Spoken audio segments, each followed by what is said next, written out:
You're listening to the ESO Network, your station for all things geek. Ian, look at this. What, it's a police box. What on earth's he doing here?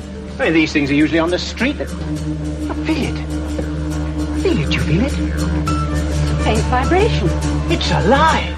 At Station Who, a fun mashup exploring over 60 years of the Doctor Who universe. Hold on tight. You never know where the crew of the TARDIS is going next. Hey there, Whovians, and welcome to another episode of Our Station Who. That's right, folks, we're back. We're not going anywhere. You guys are stuck with us for a long time. And it's going to be a great adventure for us to talk tonight. We are going to continue what we did 2 episodes ago. We are going to be talking about the definitive episodes of Doctor Who, and we are looking at the modern era of Doctor Who now. So that basically means we are looking at Doctors 9 through 15. But like last time, we are not going to be looking at the War Doctor. We're not looking at the Fugitive Doctor. We're not looking at the Peter Cushing Doctor and, any others that, including the Sharka Doctor. So we're going to just be doing what has been on television as the main doctors. And it'll be interesting to talk about. And we've got a great crew definitely here to talk about it tonight. Returning once back to the show is Alan Siler. Welcome, sir. Hey, thanks, everybody. Nice to see you all. It's good to see you, sir. And, of course, we have our regulars. We have Melanie Dean. Hello, everybody. I can't wait to start talking some Who with you. And Ms. Mary Ogle. Hi, everybody. Fantastic to be here. And last, but never least, is Mr. Mike Gordon. Howdy. I'm kind of surprised we were back. I thought we were going to tender. Well, nobody was putting any bids on the show, so I figured we might as well come back and just do it on our own. I thought you meant... Not to be confused with Thank Tinder. you. That's what confused me. I'm like, why would we be on Tinder? Because everyone was swiping left, not right on us. That's why. Oh, Lord. What app are we on again? I don't know. Grinder. Grinder. Right. Grinder. Oh, no. Oi. I know plenty of people who are up on Grinder, and, all the power to them. I'm not. No, not going there. But we definitely would love to hear from you guys. Please write us. Feedback at ourstationwho.com is the best way to get in touch with us. Or if you get a chance, please like and subscribe. It would be awesome if you did. And, that's how the people find us. That's how people, you find out when we have new episodes. And we're going to continue going, folks. We're just right now still monthly, but we're still going all the way through till Doctor Who returns. Or whatever happens, we'll be here to do it because we got a ton of 5 stuff. years from now. Well, exactly. It'll be, God, 5 years is 2031. God. Oh, God, that is depressing. Yeah, it is. But, thanks, Mary. That's cool. It's awesome. No new Doctor Who news, so we're going to just skip over it right now. And, there's rumors, there's lots of little he said, she said, and I don't even want to get into it. It is what it is, folks.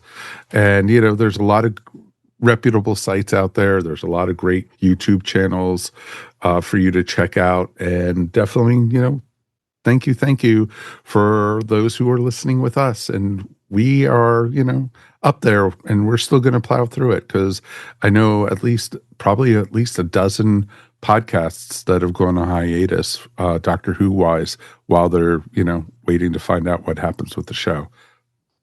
Not us. We're gluttons for punishment, as we like to say. So we're going to jump in right now, and we're going to start with the Modern Doctor's definitive episodes. And we're going to start with the 9th Doctor, Christopher Eccleston himself.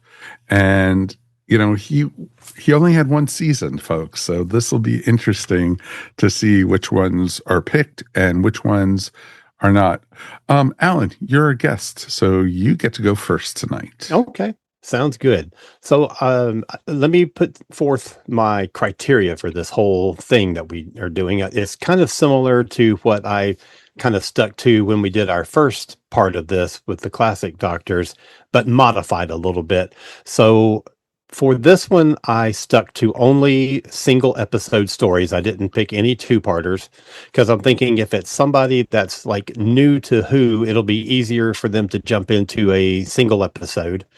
So no first or final episodes. So there's no regeneration stories in this. I wanted to get something that's definitively like this actor and these writers and the producer have solidly filtered into who this Doctor is. I only picked things featuring the most identifiable companion for each Doctor. So like if they, like for Peter Davison, his last 2 episodes were with Perry. So I would not have picked Perry. In this case, I would not have picked like Bill, who was in Peter Capaldi's final season, even though I absolutely love her. That's not the most identifiable companion for him. No Dr. Light episodes and no multi-Doctor episodes. So for my 9th Doctor pick, I went right in the middle of his season with Dalek. And I picked that for a couple of reasons. One, Eccleston is so settled into the role at this point and is playing the Doctor like he's been there for years. It's also a really, really good example of the approach that they were taking with the 9th Doctor, where they're trying to portray him as like a war survivor, like he's come through this trauma and now he's kind of like getting on with his life. And this story sort of revives that trauma. It's also the episode that reintroduces the Daleks to Doctor Who, and they do it by using a single Dalek. So you get this story where it's 2 survivors, the only 2 survivors of this war that we know of, that are kind of face to face with each other on opposite sides, and they're both dealing with the fallout of that war in very different ways. And it's a fascinating story. I think it's one of the better Dalek stories of the modern series. They make the Daleks not only look more solid, but they're portrayed more solidly. They're much more of a threat. They're shown to be military strategists in the highest rank. They are, it's just a great episode, and it's fast paced and great special effects. And the whole thing is just an excellent, excellent episode. So that was my pick, Dalek. Good pick. Very, very good pick, because the Dalek actually isn't even really the villain in the story. Right. And, the billionaire who in the story is more of the bad guy in this, and he got what he deserved. And it was interesting, the look on Eccleston's face when he saw that it was a Dalek in that room, because he thought he was going to rescue some hurt alien or something. Mm-hmm. And as the eye stalk and the doctor says, "I'm the doctor," and you hear the voice, "Doctor," and it was just so amazing. And I loved it. It was a great, great story. And it was all the way around. It was just a great, great adventure for him. And agreed that the 9th Doctor, he was so comfortable in the role by that point. Mm-hmm. So very cool. Awesome. Good first pick. Mary. I also chose Dalek, but Woohoo. I won't. You basically said what there's to be said about Dalek. By the way, I'm not nearly as disciplined as Alan, and I have no criteria other than these things stood out to me. Mm-hmm. But my backup was, because would not surprise me for people to choose Dalek, because it's a great episode and a great introduction to Christopher Eccleston and Doctor Who. But my backup was the 2-parter, The Empty Child, The Doctor Dances. Yeah. That was originally my first pick, but then I went with my no 2-parters rule. No 2-parters. Yeah. But which it is which so I good. understand. It is But superb. yeah, it really is an amazing episode, a Stephen Moffat episode. Um, and I find it very interesting that Doctor Who actually does body horror really well. I mean, it's like I love the horror eras of Doctor Who. I love Philip Hinchcliffe. I love how the Cybermen are one of the things that make them scary is that they are cyborgs. And just the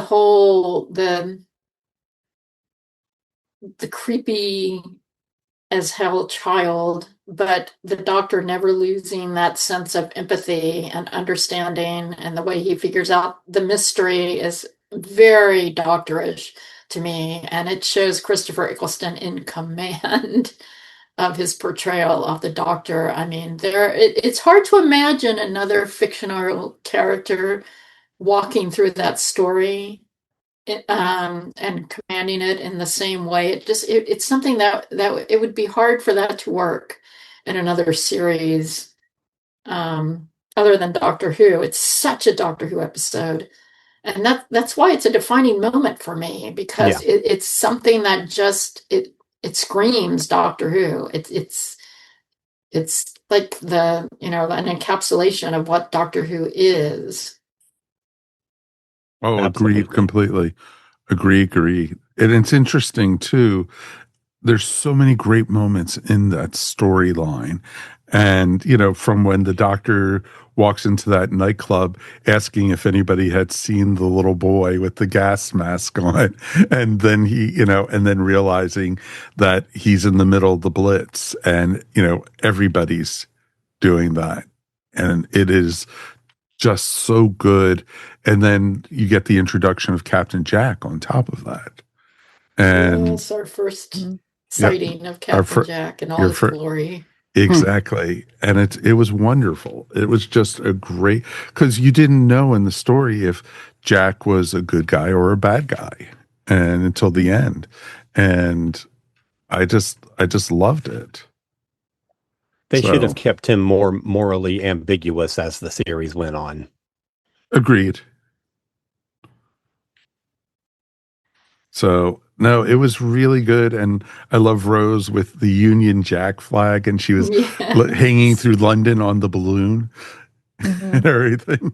It's like, hi, I've got a target on my chest, I mean, just to talk about the production, the effects in this episode are really good. Yes. The costuming is really good. The production values are really good. I mean, it is a high quality episode. Yeah, absolutely.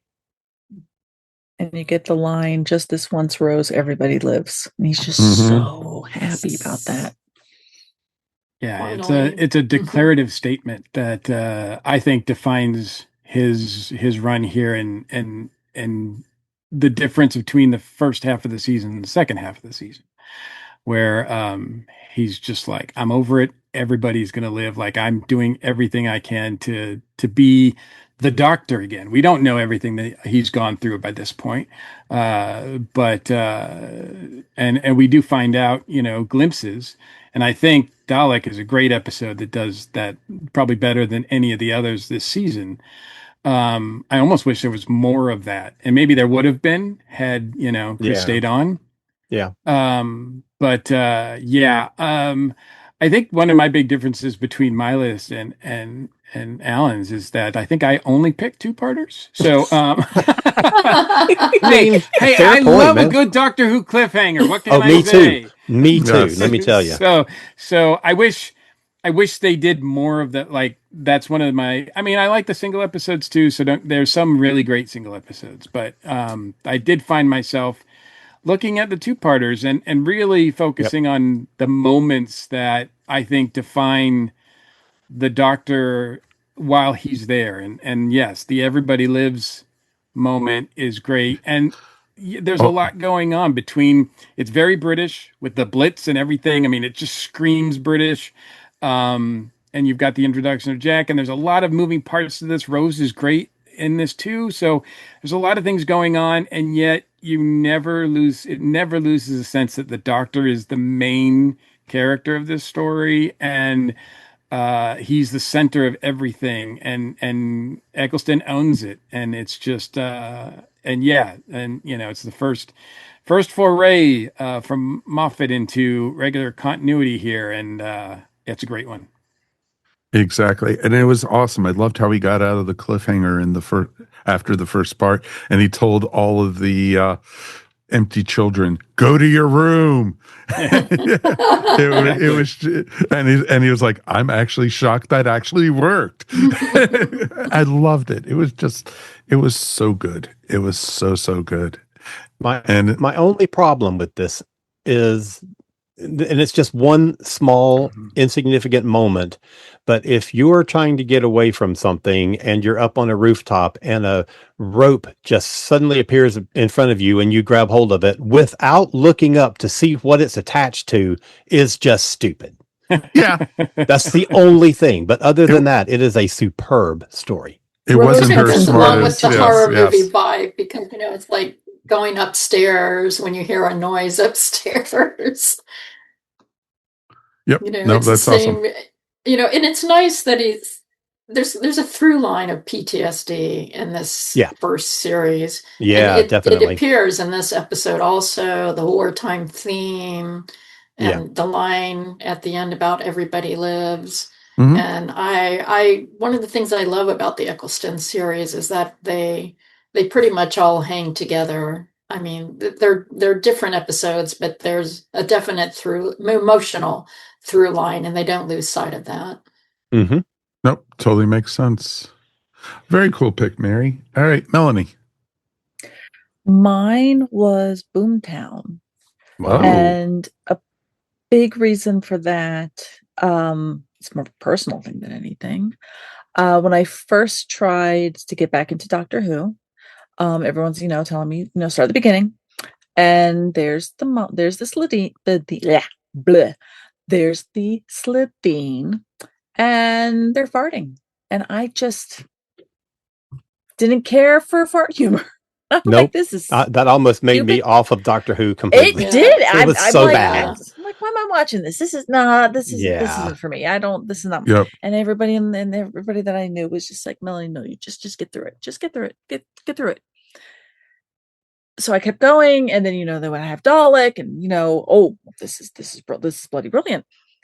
Boomtown also for me kind of gave me that hope, or that not retribution, the word it's gone from my brain, with Margaret all of a sudden giving up. We see her again, this Slitheen again, and I'm going, oh no, not this again. And they kind of have fun with the slapsticky kind of the beginning of her running and them running after her, and then this little temporal kind of thing where they keep catching her. So I'm like, okay, we're gonna it's slapsticky again. But then that scene between the Ninth Doctor and Margaret at the dinner, wonderful scene.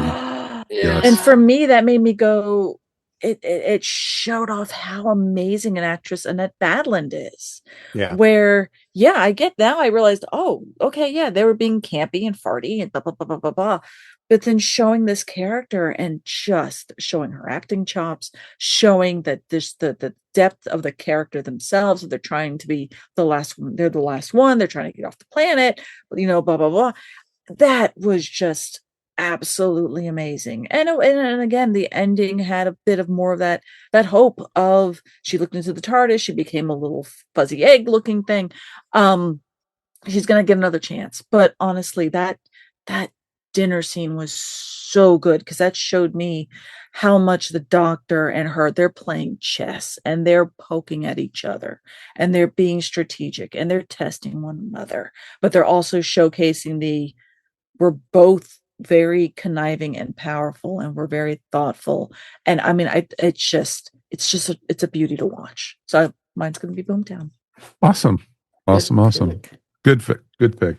I just love that episode. There's, like you said, it's chess. We get introduced to Cardiff for the first time, and the whole thing with the rift there. So to refuel the TARDIS, and that all leads into everything with Torchwood.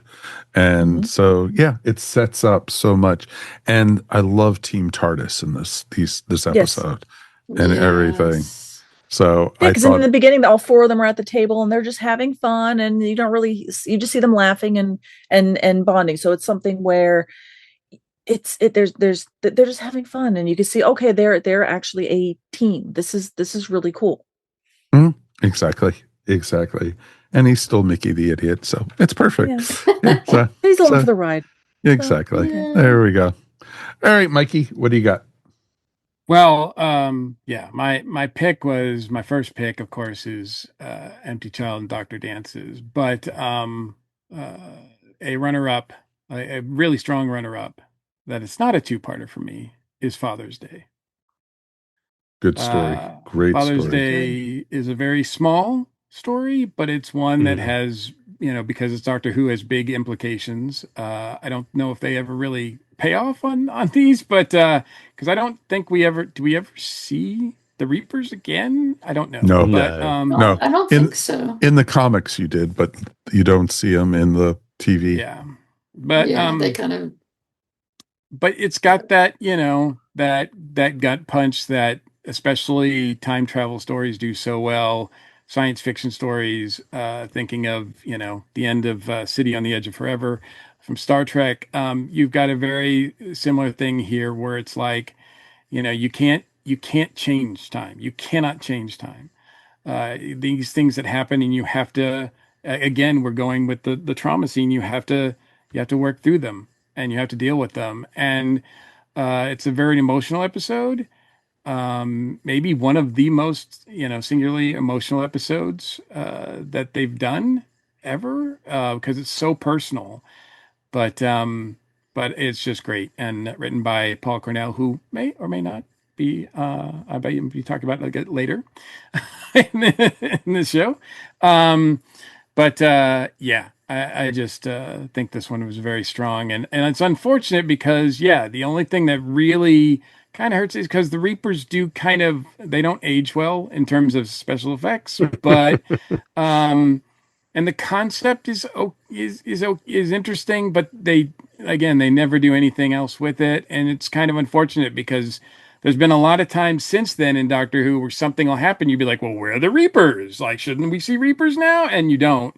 And so that they don't really follow through with the concept very well, but that doesn't hurt, I think, this story as a whole.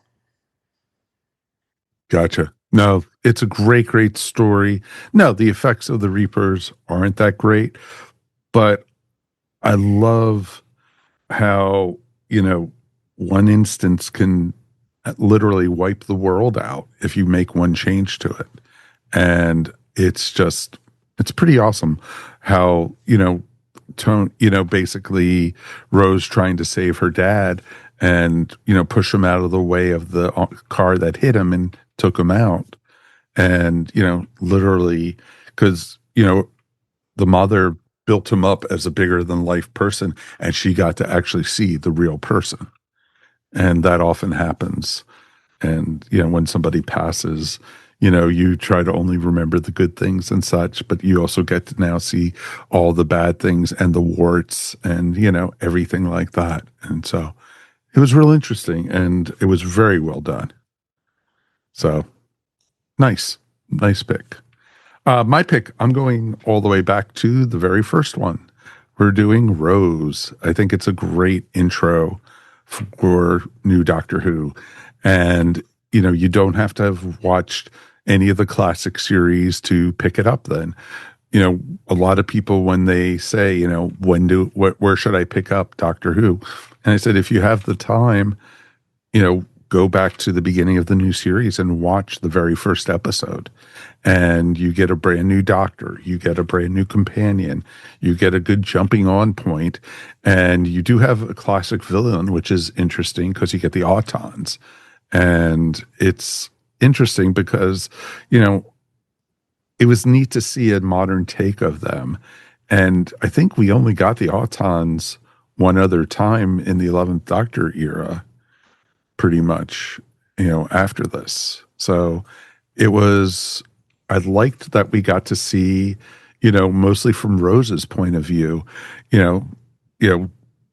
running into this person who's lurking in the basement, and he's going to blow up the department store where she's working, and hi, I'm the doctor. Oh, by the way, run.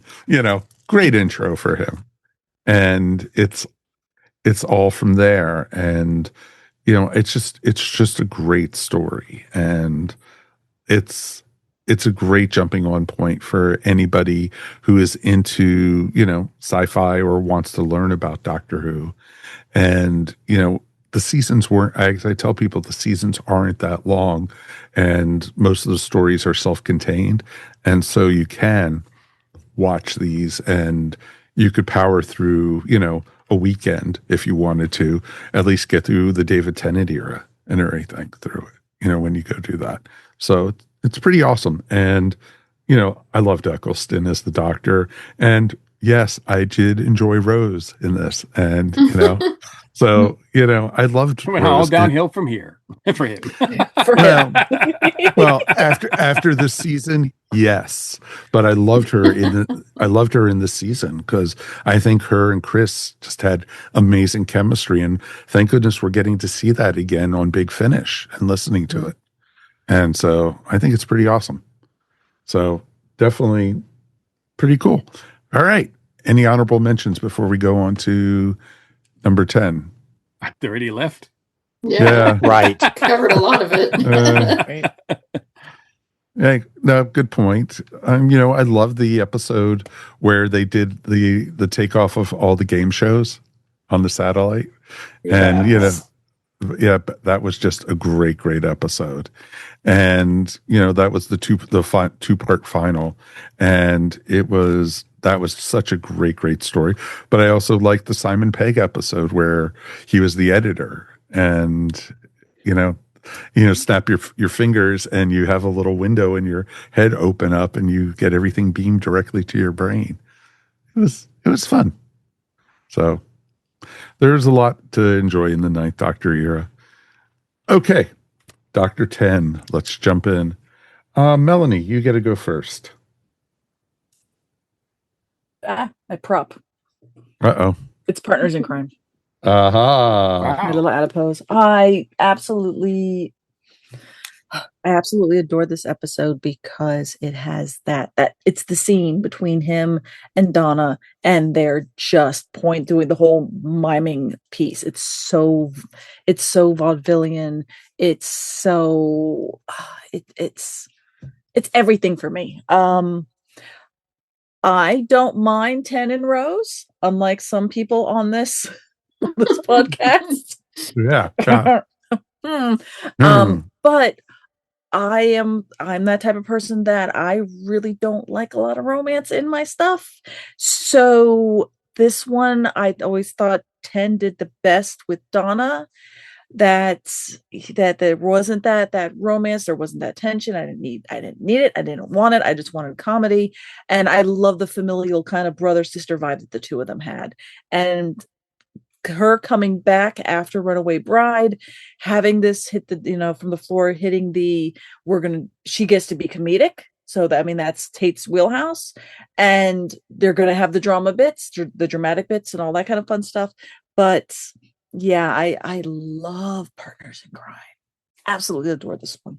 That is awesome. It's interesting with this one because when they announced that she was going to be the new companion, I was, no, I don't want it. I didn't, because after Runaway Bride, I didn't like her. I really didn't like the character of Donna. And so, I love Catherine Tate as an actress, but I didn't like her role. And when they announced it, I was just like, no. I don't want that. But when they had that scene with them miming at each other through the windows, she won me over. That whole episode won me over and she became my favorite companion of that era. So it was pretty amazing that we got that. And it's just, watching your fat just walk away is always a good little line. It was just awesome.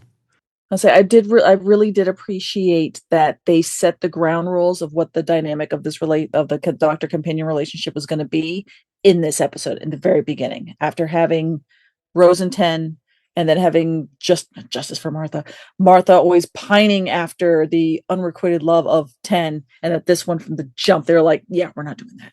And I was like, thank you. Thank But God. go ahead, Mikey, sorry. Yeah, No, go I was ahead, going Mike. to say, even before like they meet up eventually, because I like you, Mike, I think we might have even talked about it back in the day, but I was not happy with that character either, so I was kind of concerned. But I think right within the first few minutes of this episode, if I'm not mistaken, is when she's talking to her grandpa, right? And she's like saying, like, and you can tell she's grown as a character. You can tell she's different from the experiences she's had with the doctor, and I think right from that moment, I was kind of like, okay, this is not going to be so bad. And then yes, the actual plot and everything of the show is not maybe one of my favorites, but the interplay between the two of them is great, is wonderful, and it sets the tone, like you guys said, for the rest of that season, which is pretty awesome too.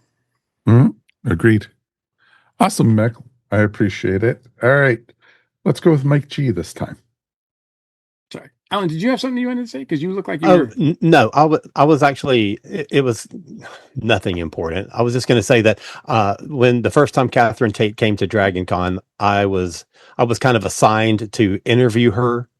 And I had this whole thing worked out in my head that I was going to propose to her, that I was going to be like, let's like start like just off stage across from each other, and we'll do the miming thing. And then then when she got there, she's like, "Oh, I don't do interviews. I just come out to the stage and talk to myself." So I'm like, "Oh, so I guess I won't be interviewing you then." Oh, But anyway, Whoop. I thought the miming thing would be super fun if we had done that to like introduce the Q&A. Anyway, that's Okay. all. No, very cool. All right, Mike G, you're up. yeah, the 10th Doctor. Man, there's a lot of tough choices here, right? Because David was there for a minute. He was. And It's almost like he doesn't want to leave. exactly right. Hey, guess what? He's going to be back for another minute later on. Yep. Look, it's no secret if you listen to this podcast, because I've said it many, many, many times. My favorite David story, my favorite maybe story in almost all of Doctor Who is Human Nature, Family Blood. It's amazing to me because I was not familiar with Paul Cornell's book prior to watching this. So obviously it was really interesting to me to think of another doctor being in this role, because David really owns this in a way that I didn't feel like anybody else could. What he goes through here, but to read the book, it's even more of a great experience. And yes, it is interesting. It's always interesting to kind of picture other doctors in these stories sometimes, because they could be very different, but the end result could be very similar as well, you think, because they are, the same being after all. But what I love about Human Nature and Family Blood, again, it takes place at a very, the cast is great. The foe is threatening. The family is full of creepiness in this. So I know Mary must have enjoyed it. I did. It's one of my favorite episodes too. But the fact that the doctor goes through what he does, and the reason that he goes through what he does, is to actively save the lives of some beings that are absolutely reprehensibly evil. But he goes through all of this in order to spare them and try to give them a chance, I think is really a defining moment of who the doctor is that we've seen before. But it's nice to be reminded, especially to what extremes that he will go through in order to maintain this way of being. And it's not something that another fictional character would do. Like, it's just like not like just kill him and get it over with, right? And the reason that I think, like I said, David is like the perfect actor to play this particular role here is that he just, in a lot of ways, he seems like he's the most human of some of the actors who've played the Doctor. So it's very, very real in that sense. He brings a real human element to it. And look, I I love Jessica Hines, so the fact that she's in this too is amazing. So yeah, this is it's a no-brainer for me. As far as, I mean, there's others that are honorable mentions I consider, but it's a no-brainer for me. This is one of my most favorite episodes of Doctor Who ever. Stories, I should say, because it's a two-parter. Yeah. No, very much so. And it's interesting because literally, like you said, Mike, he is protecting that vile family from him. Yeah. And what he does to them at the very end is chilling completely. And it's just, and his interactions with Martha and his interactions with, all the different characters is just amazing. David just ate up every scene in this storyline, and it was just great. Yeah, it's a common through line that we see with David's Doctor, that he will get to that point where he can be like almost evil himself. Like he is like, right from, his second appearance in the New Earth story, where he says, like, you want to take it to a higher authority, there is none. Like, it starts with me. And he's brought to that point, even in Runaway Bride, he's brought to that point, right? He doesn't want to go there. And we see in this episode, in this storyline in particular, how much he doesn't want to go to that point, but yet certain beings just continue to push those buttons. Mm-hmm. And it's interesting because you haven't seen the Doctor that vicious in any other, since then, even really, with any of the other Doctors. You've seen him do things to people, but not to the extent. Yeah, he comes close in Runaway Bride. He does, but that was before, Yeah. So That's true. That's true. Yeah. And so it was interesting, and to see that. No, I love that storyline, and the book is just as good. So if you get a chance, the book is good. If people haven't read the book, read the book. If you think you know this story, read the book, because it's different, but it's just as solid.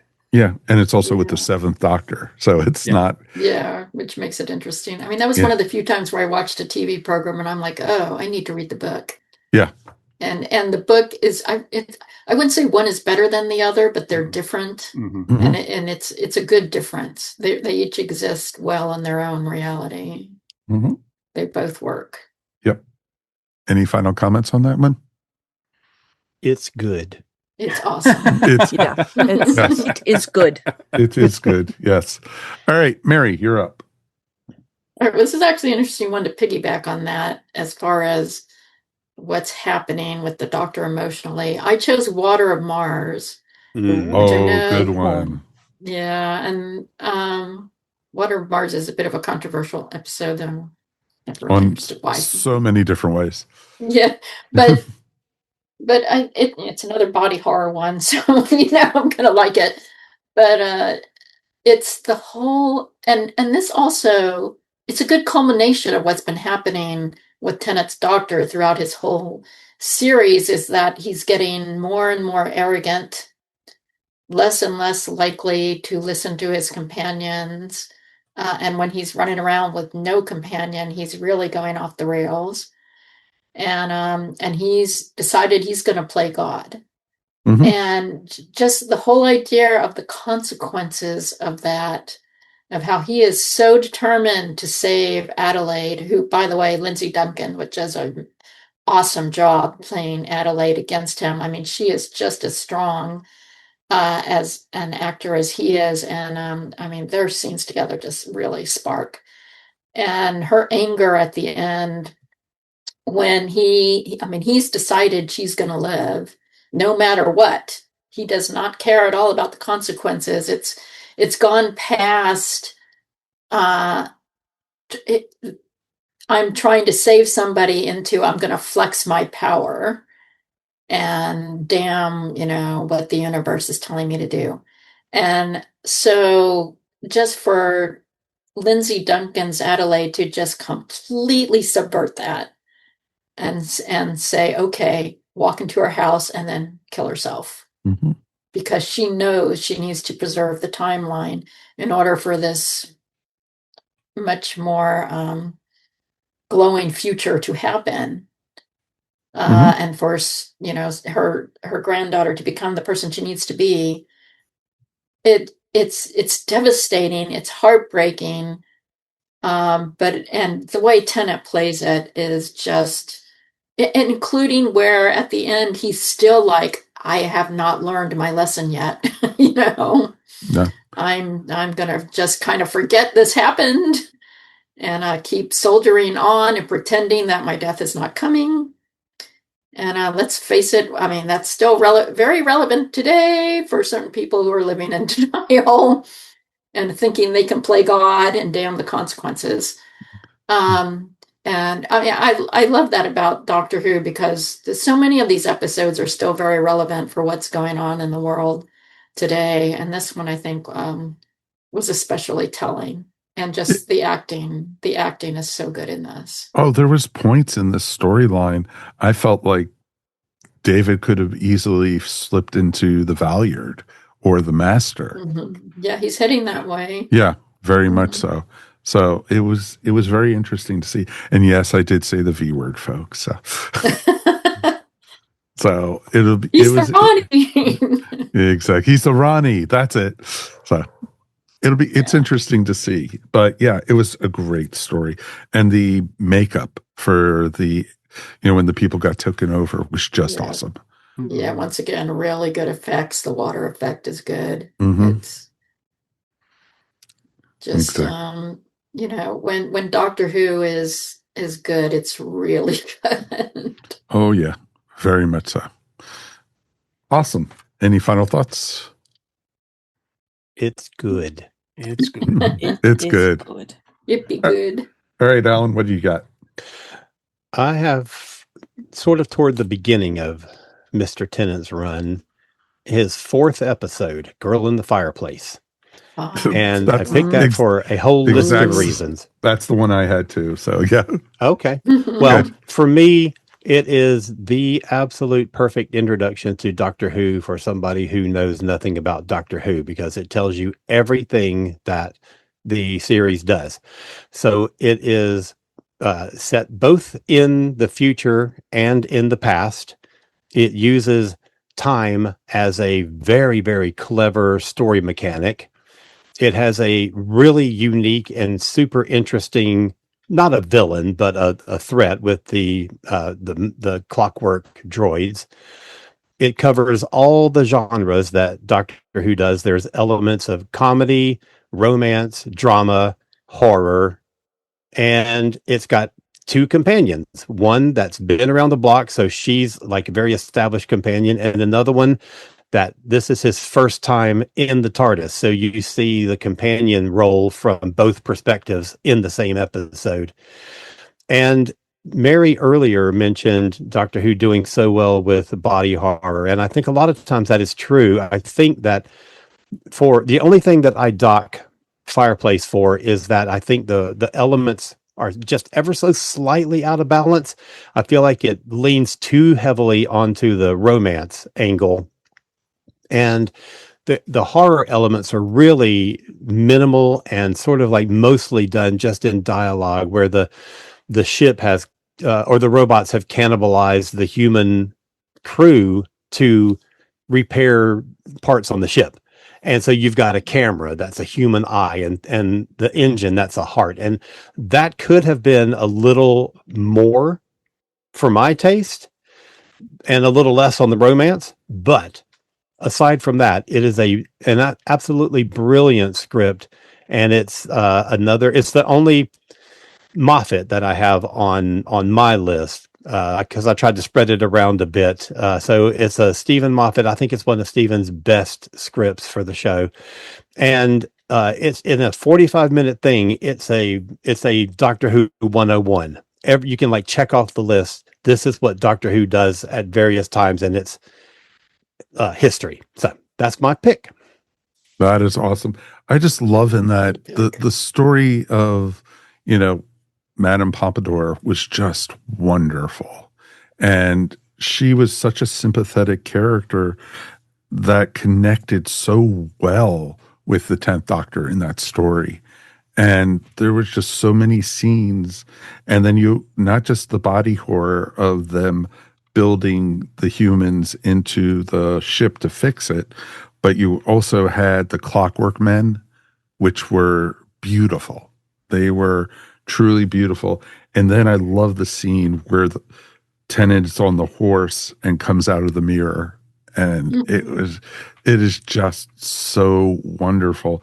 And then when he decides that he wants to go back and take her out of time and bring her onto the TARDIS to save her, and realizes she's gone already by that point, was heartbreaking. It was just such a great story. So good pick, Ellen. Yeah. Very good pick. Yeah, it's very Alice in Wonderland to me, Mm-hmm. and not Alice in Wonderland from a kid's point of view. No. Right. But the absurdity and the melancholy and the adult themes Yes. that are overlaying everything, and just Well done. One of my favorite 10th Doctor moments is for his whole run is he first sees the clockwork droids and he's like looking at it and admiring it. He's like, "Oh my gosh, you are beautiful. This is like craft work. This is one of the most amazing things I've ever seen. It would be a crime to dismantle you, but that won't stop me." Yeah. That is awesome. All right. My pick real quick is going back into the Dr. Donna era. And I'm doing the 2-parter Silence in the Library and Forest of the Dead. Such a good one. Oh, it is such a great, great story. And you, of course, get introduced to River Song for the first time in this storyline. And you also lose River Song again in the storyline. But it was interesting because it was the first time in Doctor Who where you got to meet one of the Doctor's companions before the Doctor actually meets her, and out of order. And it was really well done. And I just loved the story, the Doctor and Donna coming to the planet that is a whole library. And the whole thing with the Vasha Narada as the bad guys. And they're not really even bad, but, they have taken over the planet because they were, they're carnivores and they eat what's in the shadows. And it was just wonderful.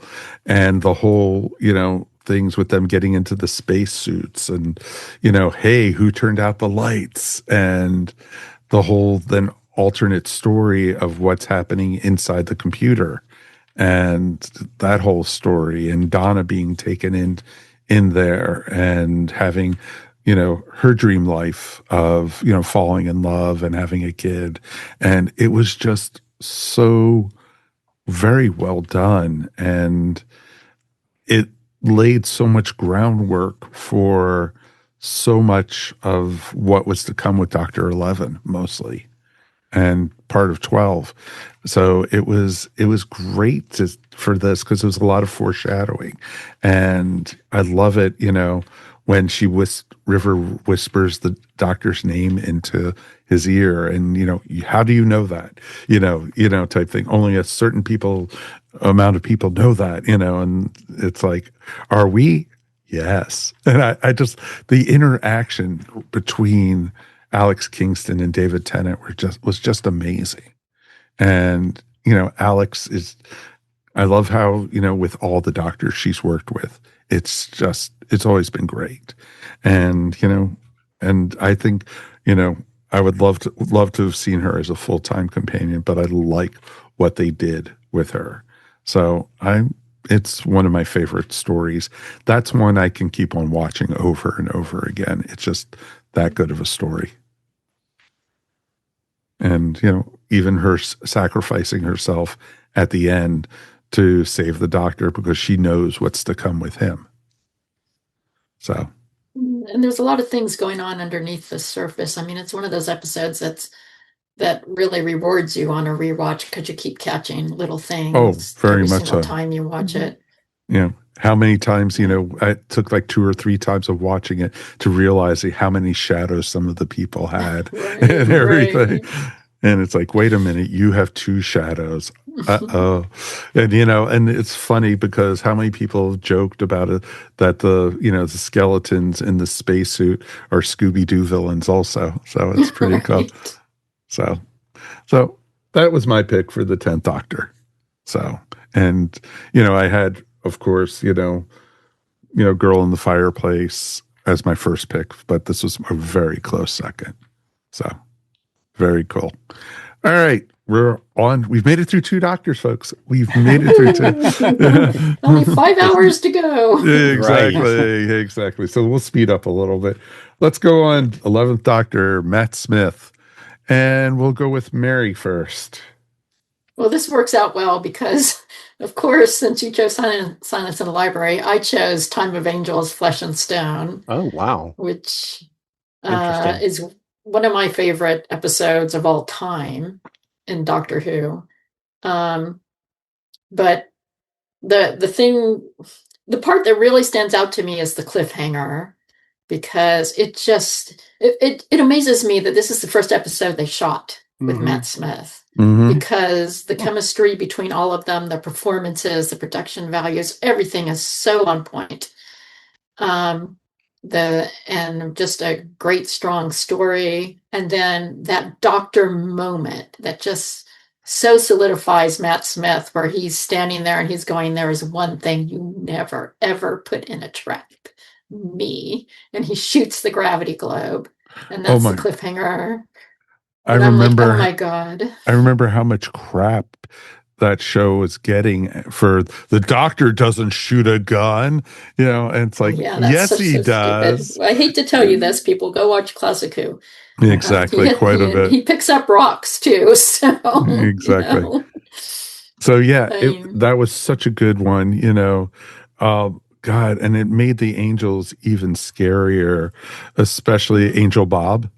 And yes, that was just because the whole idea of that dichotomy where you have the poor young, you know, lieutenant, I think he was, who becomes Angel Bob or gets taken over by Angel Bob, and it's just, I mean, that is horror at its finest, because it's subverting, and Moffat is really good at this, subverting everyday things, or like shadows or statues.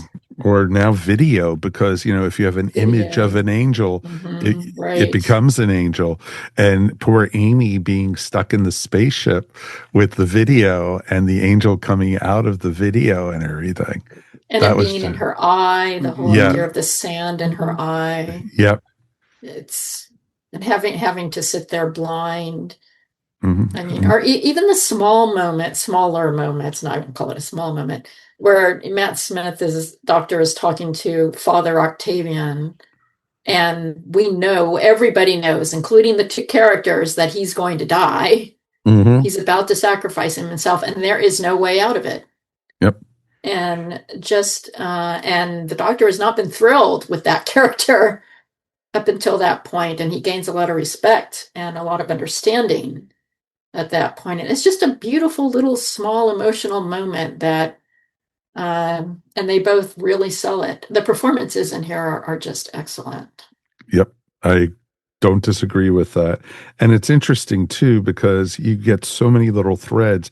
You get the whole thing now with the Doctor out of time in this story for the first point, because you get to see him talking to Amy and he's wearing his jacket, where the scene before he left his jacket behind. Right.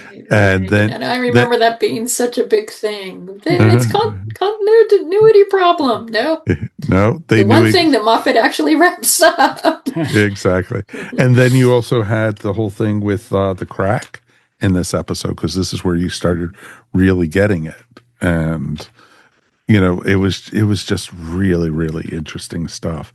And then the whole thing, you know, what is River imprisoned for?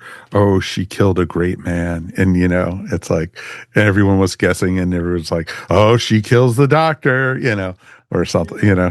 Just laying all this great groundwork. Oh, so much. Moffat was great at that, you know, at the beginning. So very cool. Wow. Yeah. Yeah, boy, let's face it, it kind of fell off at the end there. Mike just backed up the bus. Yeah. And ran him over. Damn straight, my friends. Damn straight. All right. Let's go with Mike G. So this was tough too. I mean, Matt was great. And Mary, that two-parter was definitely on my list. And it almost made my top of definitive ones, but because I just think it's brilliant. And it's just like you said, it's hard for me to believe that this is Matt's first outing as the Doctor, because he owns it right from the beginning. Like it's amazing. But as I was looking through, I was like, there's an episode a story that I keep coming to over and over and over again. And again, we've mentioned a few times where I don't think personally anybody has ever done better time travel stories with the Doctor than Stephen Moffat has. I mean, he is just like it, it was just a tool that they used to travel with before Moffat came along. And then all of a sudden it was opening the door to all sorts of different stories you could tell. And we didn't mention Blink for the David Tennant one, but man, that one obviously is pretty strong as well. But for me, in order for him to take that aspect of Doctor Who, time travel, and to apply it to one of my favorite novels of all time, Christmas Carol, in A Christmas Carol, to me is just so beautifully done. Unfortunately, the Dickens novel and most of the adaptations of it, especially in this day and age, the one thing that kind of is hard to swallow is after Scrooge goes through all that, you're like, oh yeah, he's really going to just shift 180 and be like, Christmas, I'm a good person now. Like, we just know it doesn't happen this way, right? I love the way Stephen's answer is like, what if we went back in time and made him kinder? With each visit to the past.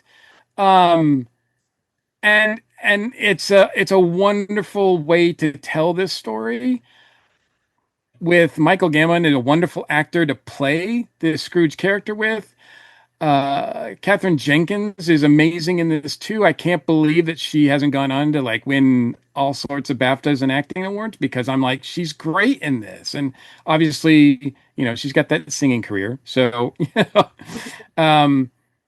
some of the stuff with, Rory and Amy are just kind of dopey, and that's fun. But really, the main crux of this story is all about the Doctor playing ghosts of Christmas pasts with a Scrooge character. And I think it's one of the definitive episodes of this season or this show with Matt in particular. But I also think it's probably the best Christmas episode that they've ever done. And after this, they should have just stopped doing Christmas episodes, because so many times they use it as a gimmick, and here it really, really is used, I think, to the best that it's ever going to be used. Maybe, I don't know. Yeah, well, I think maybe it helps that it becomes the central core of the story and not just tacked on. Right. No, agreed. That was so smart of Moffat to do it that way. And I love how Amy and Rory are in their little outfits for their honeymoon on the cruise. That's what Mike remembers. Well, I remember a lot about this one. This one is just, I think I agree with what you said. They should have stopped with the Christmas stories after this, because it is it is my favorite. They should never have started with the Christmas stories. That's yeah. There you go, Alan. Alan's not a fan of the Christmas story. I am not, but I do love this one. Yeah, it is just amazing. I mean, anytime that you've got fish that swim around in the clouds, I'm in. Flying sharks is wonderful. A little bit of Douglas Adams influence there, I think. A nice little touch there, I think. So, yeah. Yep. And it was just really well done, and it was fun. And that's what I loved about the storylines, and a lot of the Christmas specials. They should be fun. It's a holiday joyous thing. And I love all the little subplots, how the doctor got married to Marilyn Monroe and but you don't talk about that. And it was great. And his interactions with, Michael Gabon's younger self and as he got older and everything, it was just wonderful because he was trying to show him what was good in life, and he changed him so much that his own father, didn't approve of him, and he didn't give him the permissions to fix the skies and everything. And it was just really well done with it. So, kind of fun there. Good choice, Mikey. All right, Alan, what do you got? Well, I hate to go this obvious and this cliche, but it's Vincent and the Doctor. Oh yeah. And partly because I was a music history major, but I was almost like a minor in art history because I took so many art history classes. And it's just, I worked at the High Museum for 4 years, and I'm just very into the whole like museum culture. So basing a story around this tragic artist and letting him see, and it's what I was worried about going into this was that there was going to be some like sci-fi reason why Vincent is the way that he is, that he goes through these depressions and all this kind of stuff, and that there was going to be some fix for that. And that wasn't the case. And then when they took him to see his future and to see his legacy as it lives on, and come to the end of the episode, and that did not have the impact on his life. He still had the same outcome that he did. And I thought that was really, really smartly written. And the performances were amazing.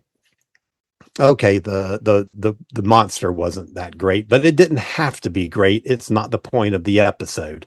Mm-mm. The point of the episode is getting the Doctor and Amy to encounter Vincent and see what impact that has or doesn't have on Vincent's life.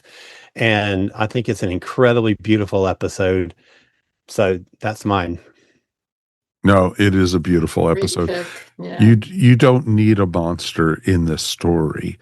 The villain in it is Vincent's mental illness, and it is just shows how how he had to live with it. And 1 minute he could be right as rain, and then the next second, he went off the deep end, and it was just amazing, the story and the scenery. And they did a good job at making Croatia look a lot like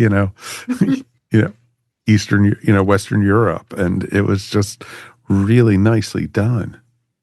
And I just thought the story, and then the end scene when they took Vincent into the future to the museum, I was in tears the first time I saw that. And that was just awesome. So good pick. Great pick. And if you have any interest in his artwork or anything, this is just finding out about the artist. This is just wonderful. And, it's just one of my favorite stories ever.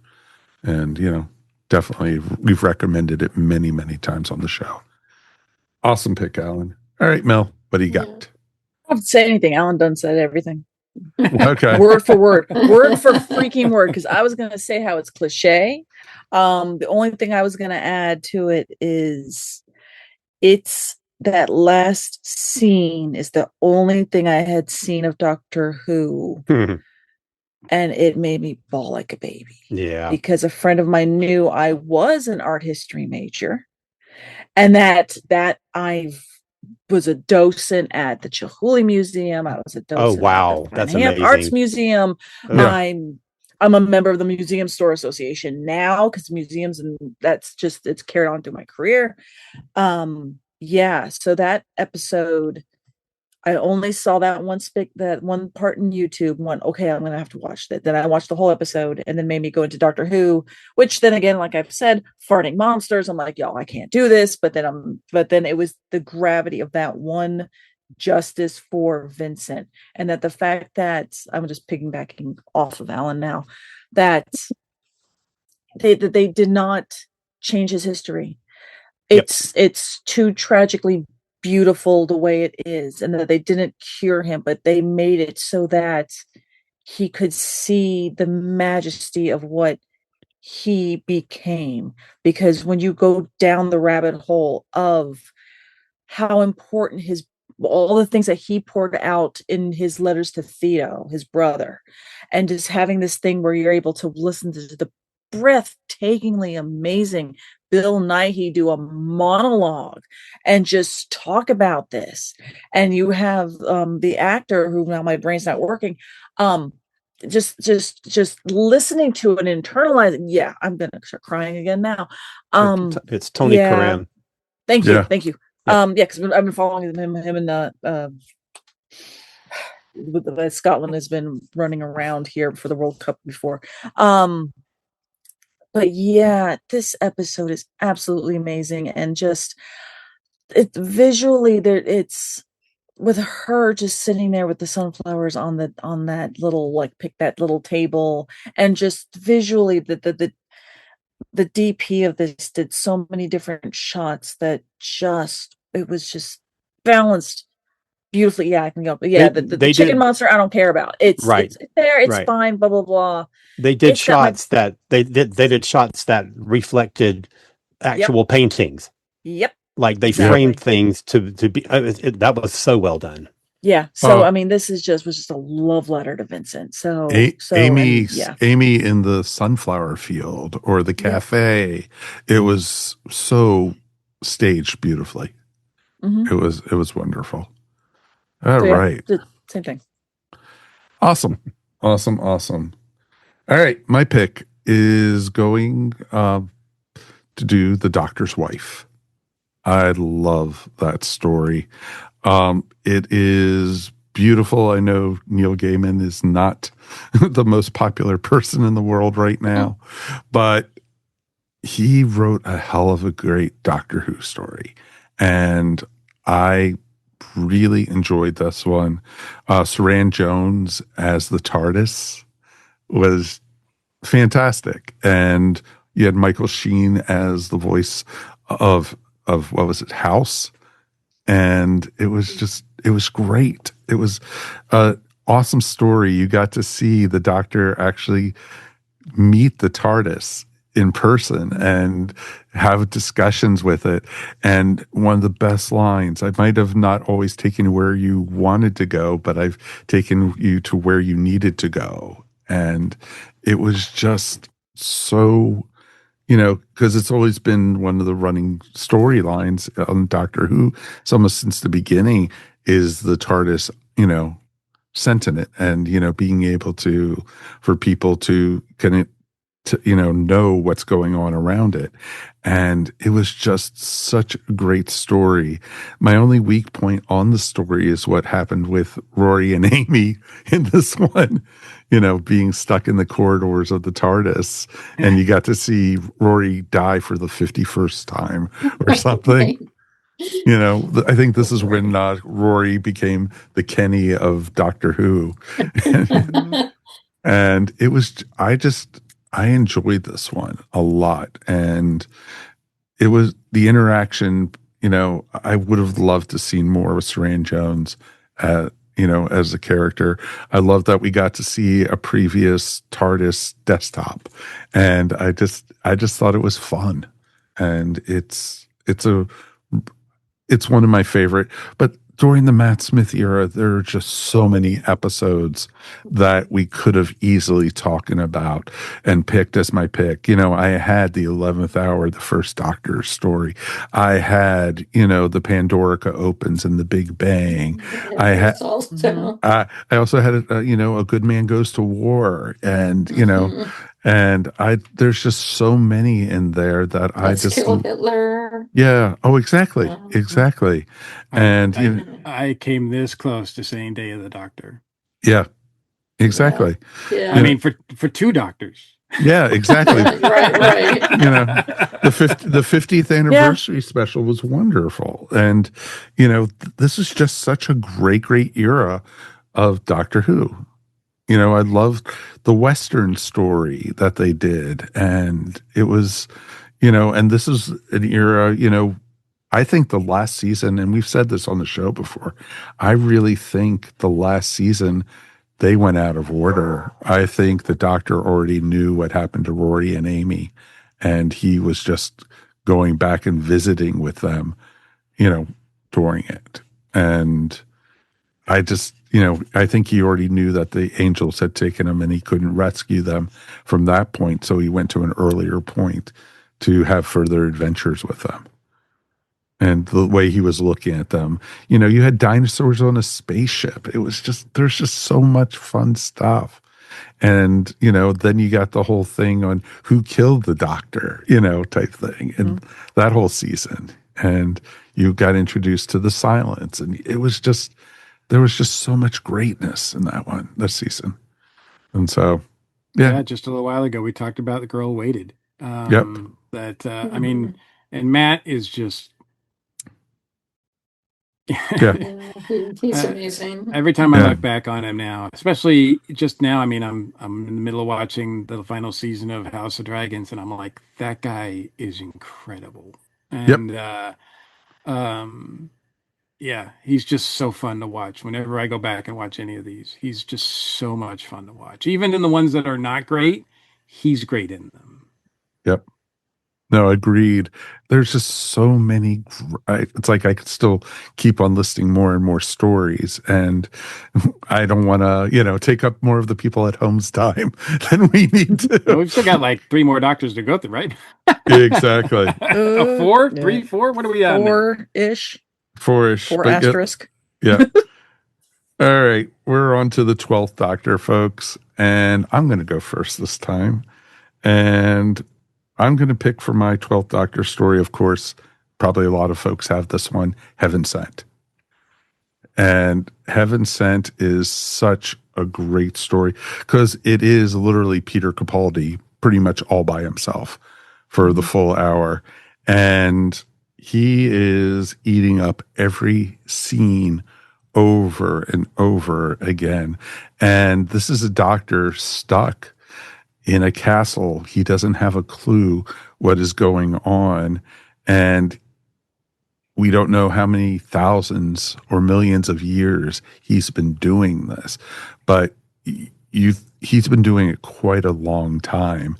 And he is almost like in purgatory for this episode. And he has to figure out what he is doing with the story and how he got into it, because he was on his way to Gallifrey to confront the Time Lords after Clara had been, quote unquote, killed the episode before. And it was interesting to see him, figure out where is he stuck in, what is he doing, and trying to find his way out. And seeing Capaldi act in every scene was just amazing in this one, and not having anyone to play off of it. This one could easily be a one-man show, like a play. I could see them taking this one to stage. I think it would be pretty amazing to see if they did that and such, or if somebody one day would do that at a con or something. I think would be pretty cool. So, nope, that's my pick. It's a good one. Yep. Yeah. All right, Alan, you're next. Okay. I had to break one of my rules because my favorite season of Modern Who is Series 9, which is basically all 2-parters. Yep. So I was thinking of something from Capaldi's first season, but and there are some good ones in the first season, but there's nothing that compares to series 9, which I think is just incredible from start to finish. So I'm going to go with an unexpected one. I almost went with the Zygon two-parter, but I am going to go with the Under the Lake two-parter because I think that story is incredible. I think it's one of the best ones from that season. It's kind of, it's not, the first story is the Daleks and Missy, and it's big and it's over the top. And then you get the Zygons and you get, like the world is going to go to war and all this kind of stuff. And the Under the Lake two-parter kind of sits in the middle of those two things kind of quietly and tells a really, really great story in a more subtle way. And I think it's incredibly beautiful. I think it's really well done. You get some amazing Doctor moments. The first series that they did together, Clara, they focused so much on Clara having to get back home for her job or to go on a date with Danny, and whether she was lying to Danny and all this. I was like, oh my God, can we please get on with this? And series 9 is basically just the two of them running around the universe having adventures, which is classic Doctor Who for me. And that's what I want out of my Doctor Who. So series 9 is the definitive modern series season for me. And Under the Lake has got so many great moments, and it's such an interesting story. And it's one of the reasons I love series 9 so much is because since it's all two-parters, you get lots of cliffhangers. Mm-hmm. And I just freaking love a Doctor Who cliffhanger. But the cliffhanger that we get at the end of the first episode of this one, Under the Lake, where the Doctor becomes one of the ghost figures, is so great. And then you get lots of interesting moments throughout it. Like there's this moment, like one of the characters is deaf, and she is kind of like walking through the hallways, trying to like not get caught by the ghost characters. Meanwhile, there's a ghost behind her who is dragging this axe like he's going to kill her or something. And it's like scraping on the floor and it causes sparks and all this kind of stuff. But because she's deaf, she doesn't hear that. And so it's this silent thing. Oh my God, it's such a great, creepy episode. So that's mine. Awesome. All right. That's a good pick. Really good pick. And I loved it when you saw the Doctor as the ghost at the end of the first part. It was just like, uh-oh. All right. Mike, what do you got? I'm going to piggyback off that too, because I did go with the two-parter Zygon Invasion, Zygon Inversion. It's amazing. It is, first of all, I love the Zygons, the Terror of the Zygons 75. I don't know, it was so long ago that we picked our definitive episodes for the Fourth Doctor, but I can't imagine that I didn't mention Terror of the Zygons at some point, because I do love that story a lot. And of course, it was nice to see them in kind of a joking way in Day of the Doctor. But here, I mean, they're just used, I think, the best way they could. I also love it because it's probably my favorite unit story in the modern era. I don't know if unit's been used before or since then, at least in the modern era, because this reminds me of a classic unit story. And more than any of the other unit appearances, and for the longest time they couldn't decide between let's have unit, let's have Torchwood, and it was just like interchangeable or whatever. But this is really the military organization unit. Gemma Redgrave again owns it. She's great as Kate Stewart, and here following her, like I can imagine if this was a Third Doctor story, that the Brigadier would be doing a lot of the same things that she's doing, and it's amazing. The stuff with Clara and everything is good too. I think the cliffhanger is pretty solid. Of course, the appearance of Osgood twice. We get 2 Osgoods, so that's twice the fun. And it's just got some of the best lines that Peter Capaldi could ever have. You want to talk about Doctor moments. I mean, little flip lines like, when he says to Money, like, you know what thinking is? It's just a fancy word for changing your mind. She's like, I'm not going to change my mind. And he says, you will die stupid. I think like that's a Peter Capaldi doctor like line. Like I can't imagine like too many of the other doctors really being able to own that in such a way. But then it's got, I think, one of the most beautiful sequences and speeches that the Doctor ever gives is when he's mediating between the two groups, and he just says, it's always the same. Like, how much blood is going to be spilt here? Because you're going to have to do eventually what you would have had to do at the very beginning, what you could have done from the very beginning, which is just sit down and talk. And it's just, I mean, that quote has stuck with me more than a lot of quotes from anything else. And it's so true. And, it's just like, then you will die stupid. Like, it's just like they sort of go hand to hand together. Great effects too. The Zygons are so creepy in this, and they're so menacing. They're not turned into like toys. They are really a threat here. I love it. Awesome. Good pick. Now, and it was interesting because it also felt very James Bondy in a lot of ways also. Yeah, that sure. story. I can see that. Yep. It definitely did. Yeah, well, right. that's what I mean. It's got a third Doctor vibe to it. Yes. And it is just such a good one. And he became president of the Earth, which is just even more, As you do. As you do. All right, Mary, what do you got? Well, you guys have named all my episodes, but I have a runner-up, and it's actually his final two-parter, his final episodes, which are World Enough and Time and The Doctor Falls. And because I just think it's a great Cyberman story. It's, again, extremely creepy. Lots of body horror, and especially what happens to Bill.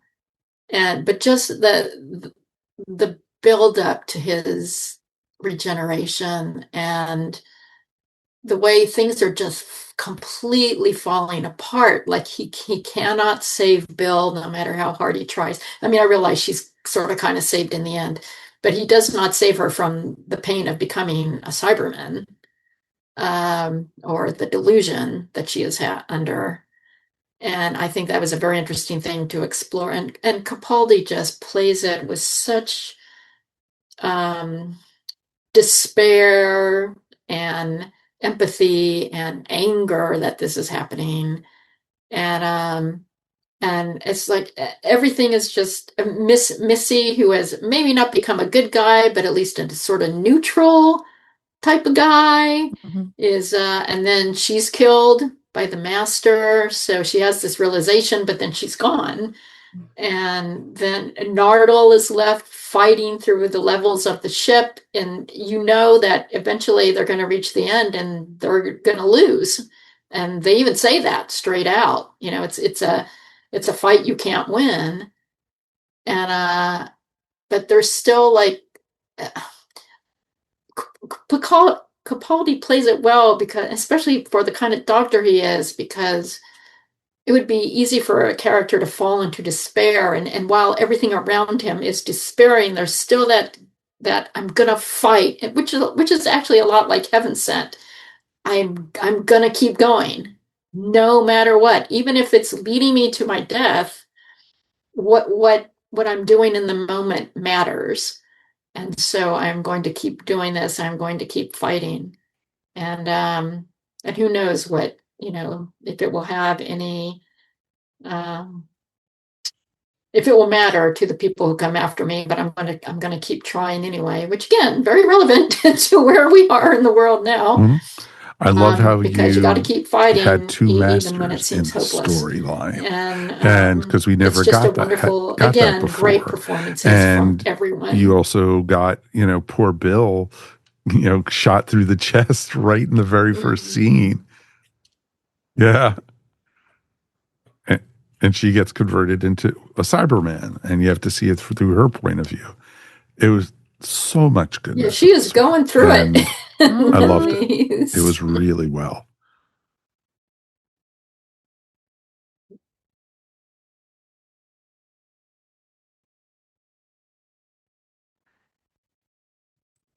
It's also like you said that, yeah, the two masters thing is important too, because you kind of feel like John Sims got not a great deal being the master, but here he's so good. You're Yeah, like, he's great man, here. we're like we want this guy, more of this guy. Yes, yes. Why couldn't you do this? And it was not. He was told by RTD to overplay it, Yeah. Yes, and he which is does. really too bad because we missed out on, I think, a He really great does. He performance does. of Awesome the pick. master. It could have Awesome been so pick. much better. All right, And he Mel, does what the you got? goatee. Yeah, Yeah, that's true. yes, the evil goatee. Yes. That's right. Oh,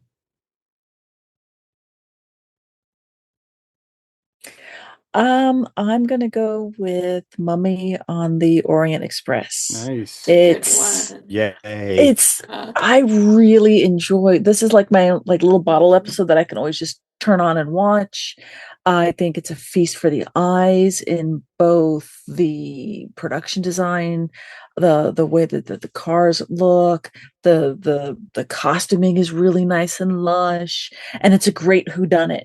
I liked the monster. I liked the 66 seconds you have to figure out once that person, it sees the mummy and it's like, okay, bye. Um, I thought that the mummy being was it the soldier was kind of like it was a really good realized kind of monster. They and yeah, and most importantly, it's back when I really still liked Clara with 13. So or not 13, I'm sorry, with 12. So I mean, I've got to a point where I was not liking, like, she had go away heat after a while. So I'm like, at this time, I really liked everything about this episode. So, and the doctor was just, to me, nice. he was a It little is dark, definitely a good one. but he And was still, we almost got a new thinking everything companion in through this and one, talking but he everything through. turned So the yeah, I doctor just down. absolutely adore this one. And it's a good one. that would have been Perkins would have been great as a companion.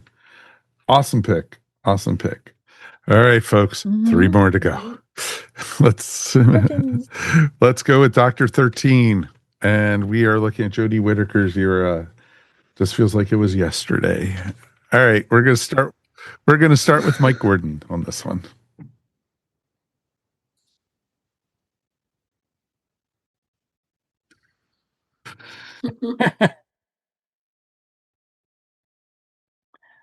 It's hard for me.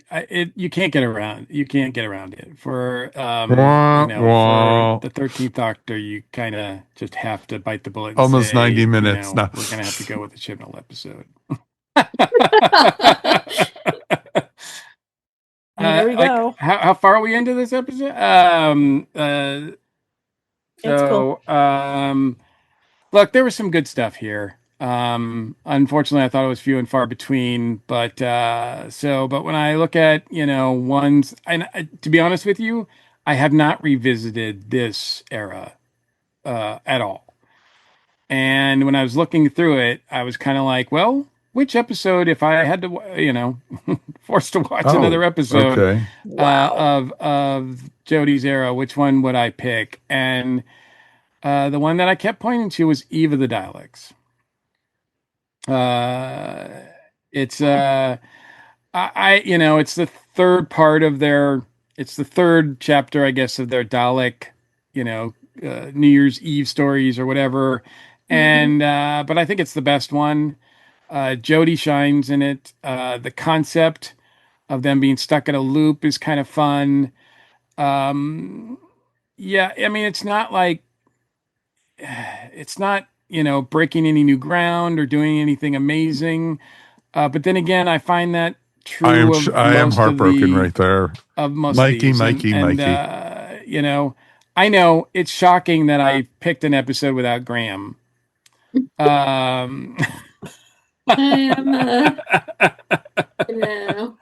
You've let us down, Mikey. But I actually thought Dan was fun. I was kind of not really wanting him. I didn't know if he needed to be there, and I don't think he did need to be there. But I thought that John Bishop was fun as Dan and had some moments.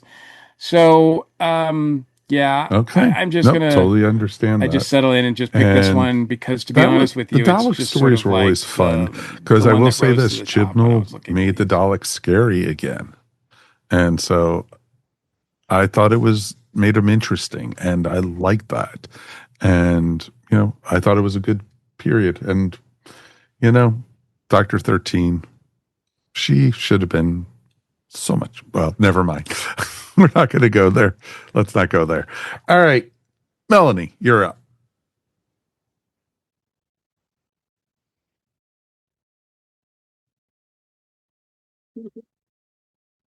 Oh, I went with, this is so bad that I went with the power.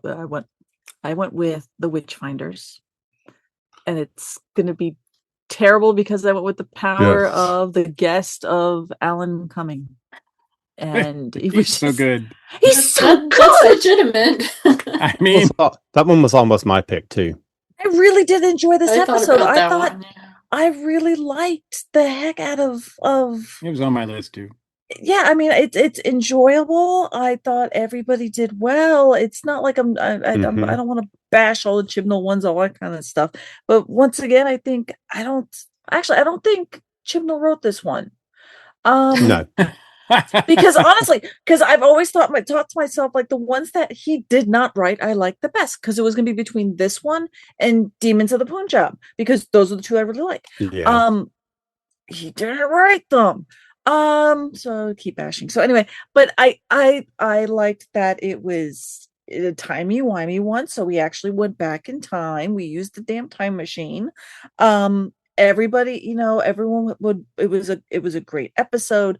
Yeah, they even brought up the fact that, oh, look, it's a woman who knows science. She's a witch. It's why is nobody listening to me? Well, they're not going to listen to you, lady. No, it was fun. I thought it was shot really well. It was, again, Alan Okay. just did an amazing job in this one, as always. And Well, thank you. you're very welcome. Oh, you meant the other one, the Oh, other I mean, Alan. Oh, okay. Mm. Yeah, I like Wait, you're not the host of Traders? You're not? You're right. Or am I? I almost went with that one myself, because it's when you have a character, and we got this with Ncuti also, when you have a character that in this case changes gender, you have to deal with that in some way. And this is the only episode where they really dealt with the fact that the Doctor is now a woman, and how that impacts the Doctor coming into a new situation, and undermines his/her authority in a situation. Awesome. Alan, And you're up. I thought it was actually well, and it was not written by Chibnall. It was written by Joy Wilkinson. So yeah, great. Yeah, of course. Oh, well, in that case, I won't mute my mic. I went with, this was a hard one for me because there is a lot that I like about the Jodie era, but I went with The Haunting of Villa Diodati for a number of reasons. One, it's a really, really classic haunted house kind of story. It's a historical. You get this collection of great writers on the night, supposedly the night where the whole Frankenstein idea comes into Mary Shelley's head. And it does that in this case because you get this great Cyberman story with a really interesting and really unique take on a Cyberman. And because of that, you get that really great body horror element. But you also have a really fantastic dynamic between all the TARDIS crew. And there's a number of times throughout the in the first two seasons of Chibnall, where I think that people always complain about 4-person TARDIS crew, and I don't necessarily agree with that. But there are a few times when it's done really well, and this is one of them, where each character gets a significant contribution to the overall story. And then you get that dilemma at the end where the Doctor is faced with a choice and having to deal with the Cybermen in a certain way. And what does she do? And I just thought it was great. It was a good costume drama, and the TARDIS crew get to play dress up a little bit, which is always nice. And I just think it's an incredibly atmospheric and beautiful, beautiful episode. And that whole thing where they're like, it's a ghost story, but then there's this thing out in the distance that's approaching them, and they don't know what it is. So it's a haunted house story, Nice. but it's Very almost nice. a base It under was siege so story as haunting well, and so moody. and that's kind of in the that Doctor scene. Who Yeah, sweet spot. and that's for what it me. was. So I really love that figured. episode. Yeah, exactly. It's pretty awesome how that works. So awesome. I loved it. And it was Well, that's why they it was called an it the interesting haunting of story Village. for Because it's sure. And haunting. it led right into Yeah. the final with that, with getting the master involved and such. And it was a good story with that. All right. We got Mary next.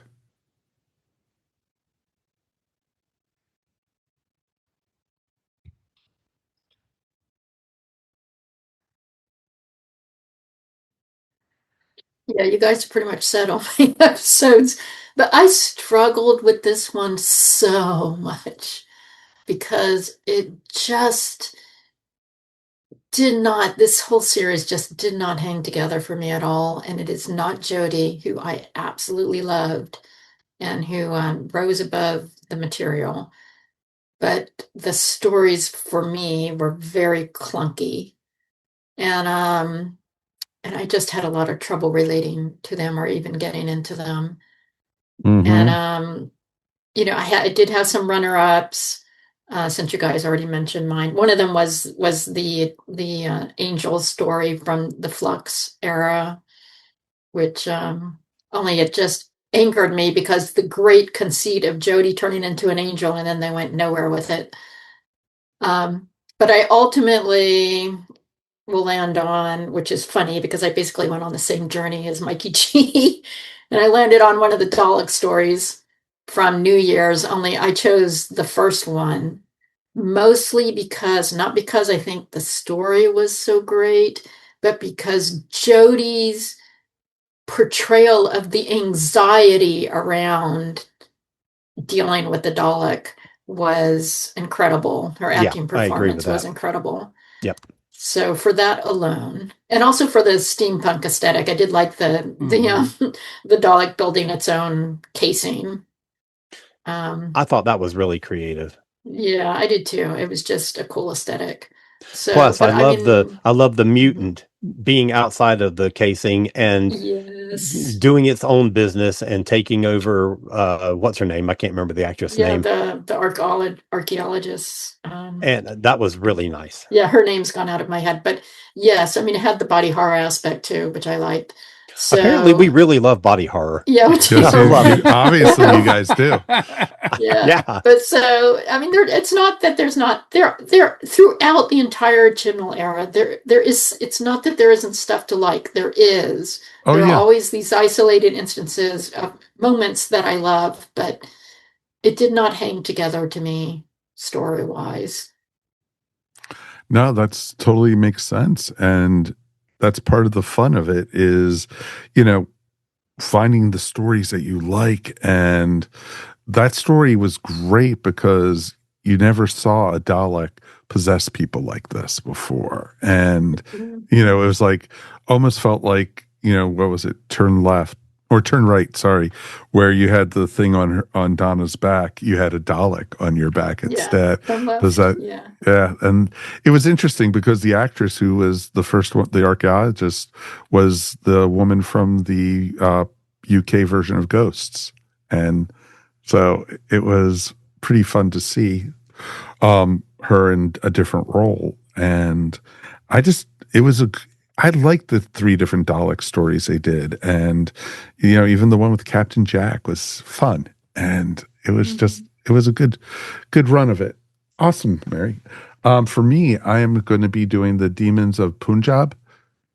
I love that story because it's a historical story, but you also have, you have aliens in it, but they're not bad guys. And they weren't the cause of what was going on in India at the time because it was during, right after World War II. And it's when Pakistan split from India because the difference they had, the Hindus and the Muslims, they were, battling each other. And so they split into two different countries. And sometimes it went right through houses and sometimes it took families with them. And Yaz wanted to go see her grandmother when she was young and to learn about her. And they just happened to pick that day when that happened. And it was an amazing story. And it drew me to actually learn more about what happened in India at that time.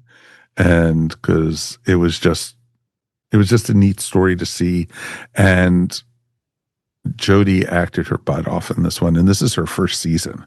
And and thank goodness it wasn't a Chibnall written story. So it was actually decent. So, it was good for that. And it was interesting. The aliens in the story were almost like a side note. They could have had the same story without them in it.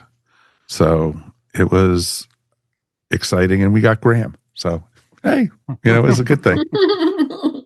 All hail Graham. Damn straight. Yay. So we got that one, and we're already on to the 14th Doctor, folks. This is good. This is good. I'm wondering if there's going to be any overlap here. Yeah. I wonder. 3 episodes. Well, all 3 episodes. Yeah, basically all 3 episodes. Moving on. Okay. I'll do that. I mean, yeah, there's not really, it feels like it's just sort of they're all connected in some way. Yeah. And, and I don't think there's anything else, right? There's no other extended stuff with the 14th Doctor, right? There is. Is there? There is. There's a Doctor Who, was it Doctor Who magazine did a year-long 14th Doctor story that picks up from the regeneration and feeds directly into the little Davros mini episode. Oh, wow. Which immediately precedes the 3 specials that we got on TV. So yes, there is a 14 issue comic strip. That's basically the 14th Doctor's first adventure. Gotcha. Cool. That's cool. I did not know that. Yeah. Interesting. So, all right. So I picked that one. The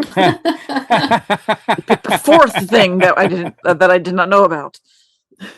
All right, because you could have also picked the Dalek little short that they did with him. Also. Oh God, no! Please don't pick that. No, holy cow! No, I don't. We'll just say all 3. There's only 3 of them. So let's go on to the 15th Doctor. Beautiful.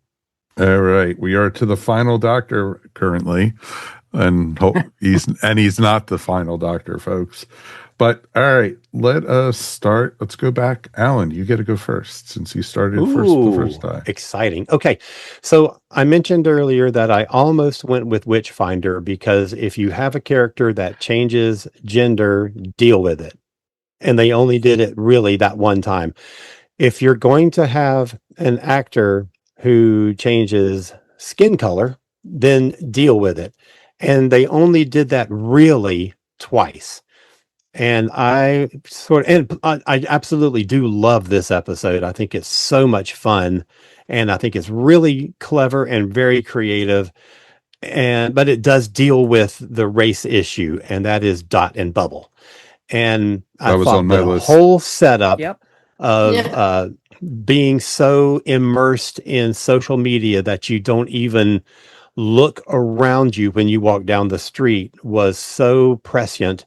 And because you do see people who are on their phone and trip off the sidewalk or run into a pole or something. So it's just an extrapolation of that. And I thought it was really well done. And at the end, when he offers to save these people and they're like, oh, no, we can't do that because look at you. And it seems like it comes out of nowhere. But if you rewatch the episode, you see little bits where it kind of hints toward that. Mm-hmm. You just don't really catch it at the time because like the first reaction that whatever her name is, somebody Bean, has toward the Doctor. It could have been his skin color. It could have been a difference in class because she's very clearly upper class. It could have been because he's older and they have nothing but young people in this realm. So you don't really catch it immediately that it is a racial thing.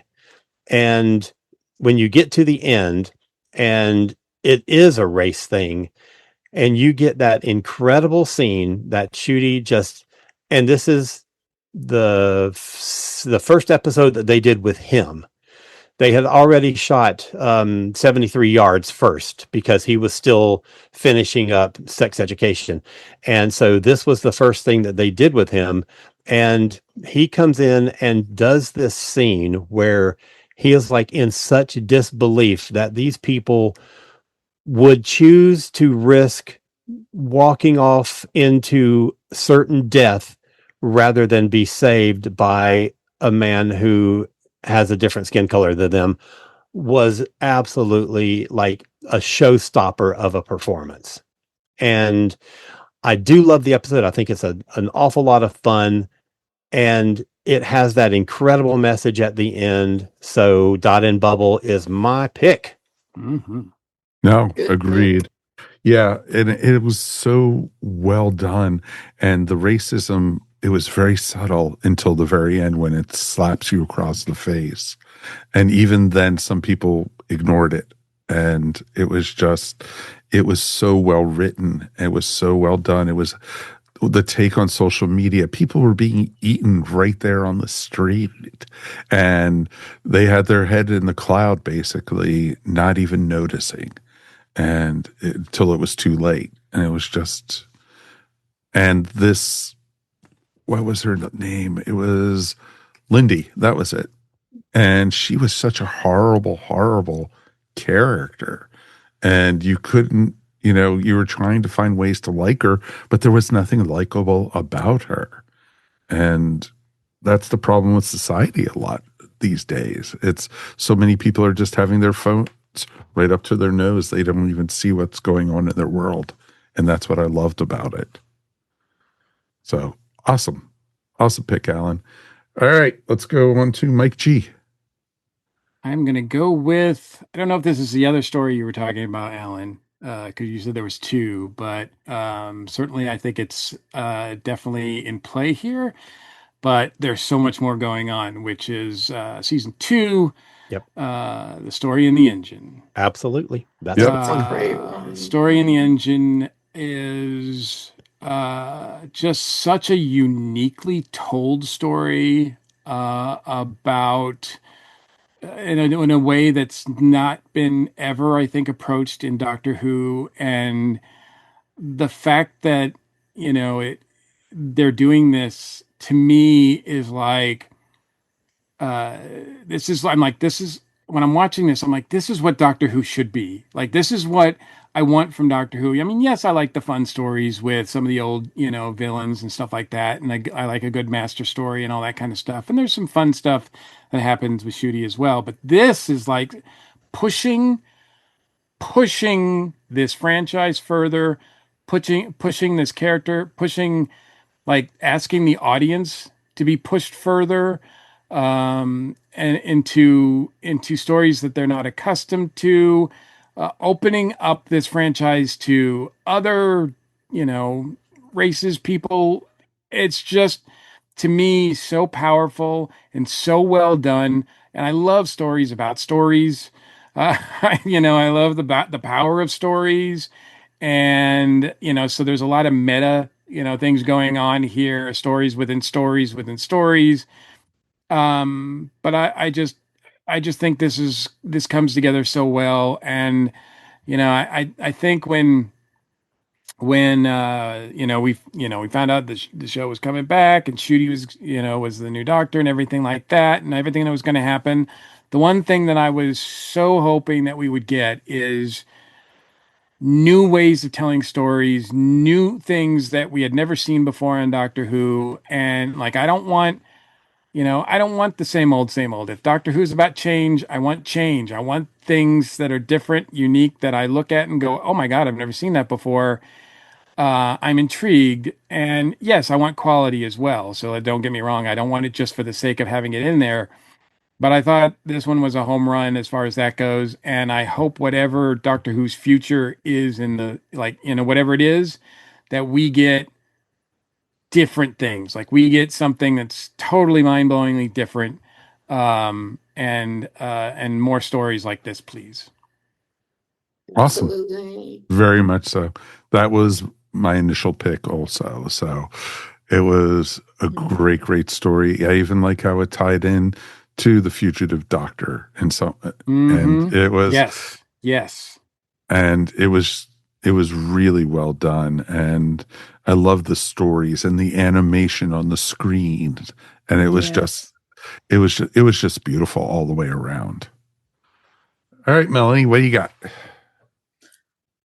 The Ncuti run, even though it's just 2 small seasons, which makes me kind of go, because it was hard going through them and picking which one I liked the most, because it just almost kind of had a little bit of a mourning kind of bit, because like the last 2 that Alan and Mike brought up, I mean, they're breathtaking, they're great, they're fantastic. I mean, there's so many to pick from. And we're dropped. I want more. Anyway, I'm gonna go with Lux. We're going with Alan again, different Alan. Yeah. That Alan guy getting on my territory. Alan guy again shows up. I will say that I was trying to focus on the ones that I think are the most identifiable. Lux is absolutely my favorite. Yes. For me personally, Lux is it. But I think for the most, I don't know. I can't explain my reasoning. But anyway, Lux is Lux is the most incredible episode in the history of the show. Yes. I absolutely adored how once again they went a little bit different with how meta it went. Yes. So they had fun with the outside viewer, the Doctor Who, picking at that a little bit and all that fun. But I being able to also showcase old school television, old school cinema in the movie magic kind of ways of, okay, we're going to blend live action with animation, not just CG, but also having them in front of the green screen and doing the miming kind of stuff that, yes, for this one, they probably put them in front of a green screen to do this kind of thing. But they were able to do that back then also with rotoscoping. And there was some vibe where that the way that they were doing some of their CG for this felt rotoscoping, or it felt like they shot it in a different aspect ratio for certain scenes. And to me, it was like almost like a little bit of love letter to how cinema was done and how our entertainment works and how we ingest our entertainment. And the Doctor, and the costumings are great, the writing was great.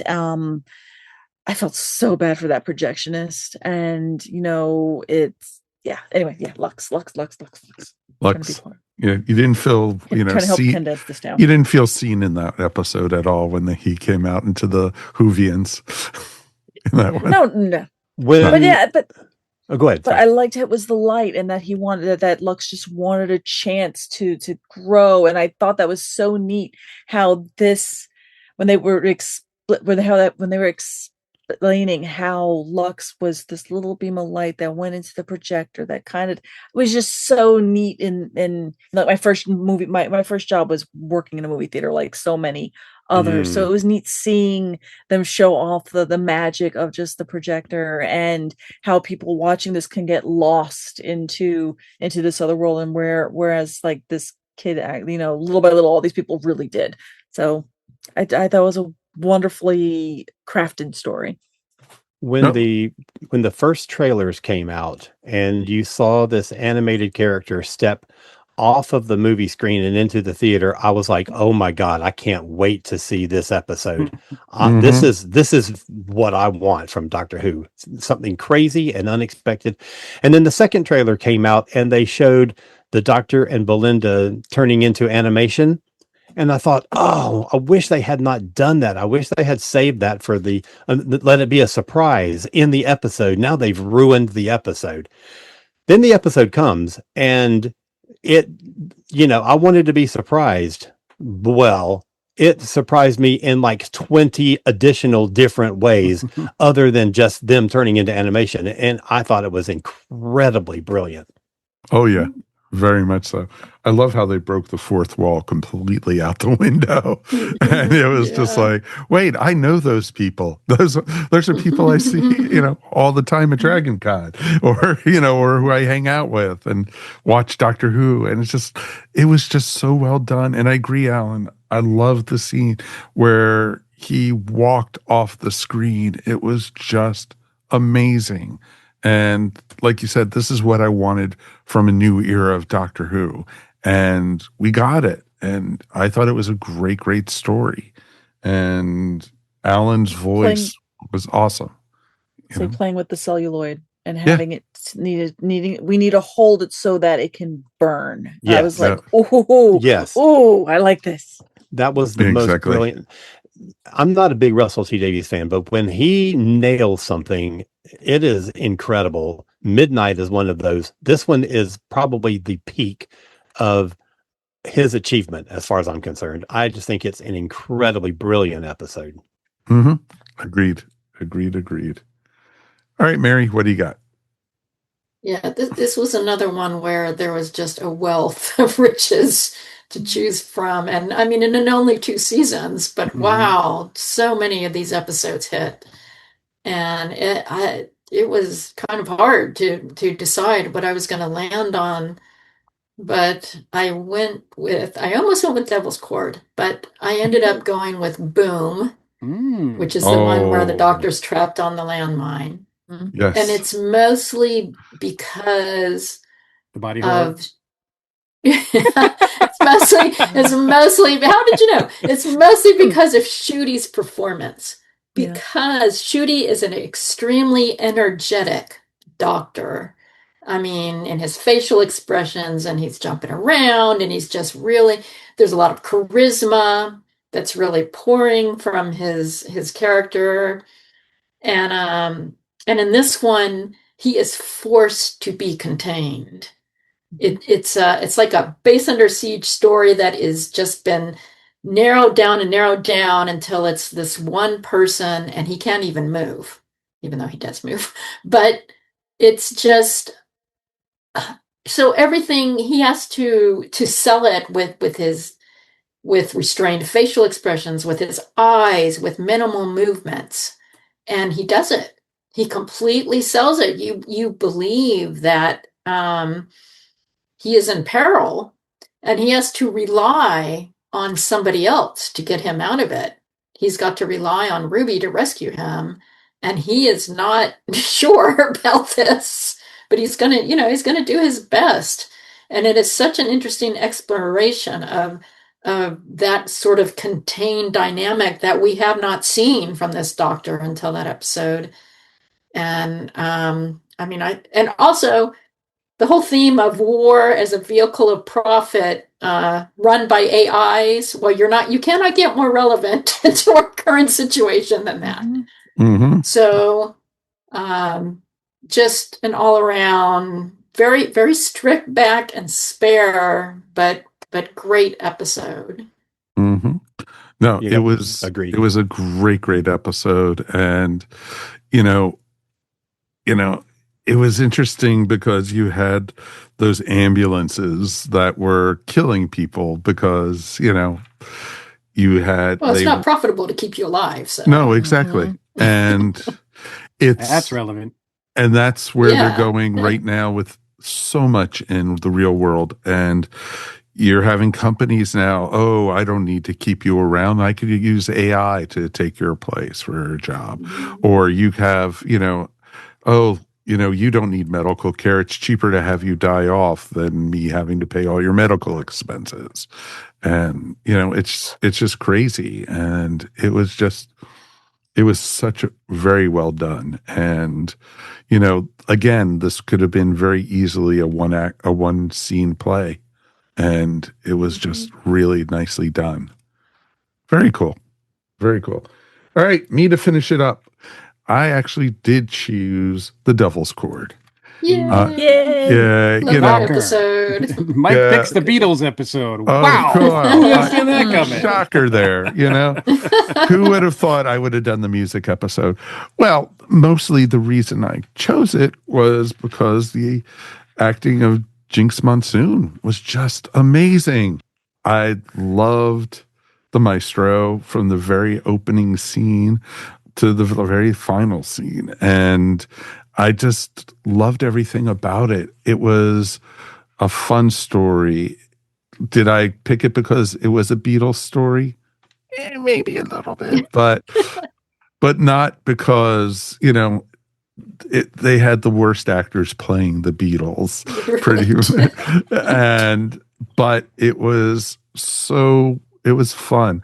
I loved everything, from, when Ruby and the doctor were up on the roof going, I'm out there in 1963, at my junkyard with my granddaughter. And that scene was just awesome.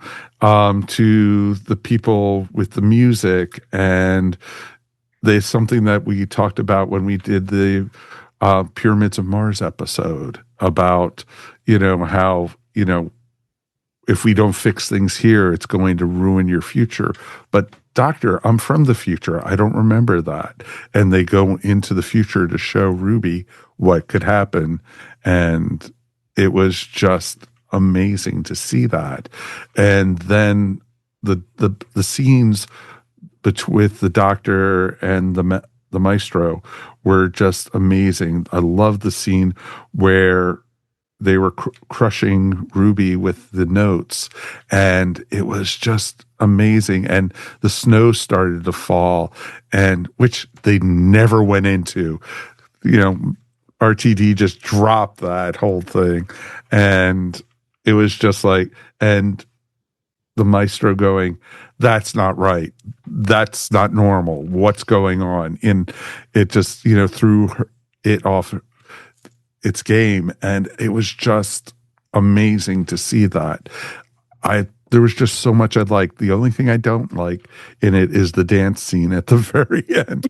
I could have done without the musical number at the end, but otherwise I thought it was great. Thumbs up to it. And, to me, I think that was, my first real good episode of the 15th Doctor. It was in Space Baby? Yeah, I'm shocked that no one picked Space Nobody Babies. picked it. Like, what?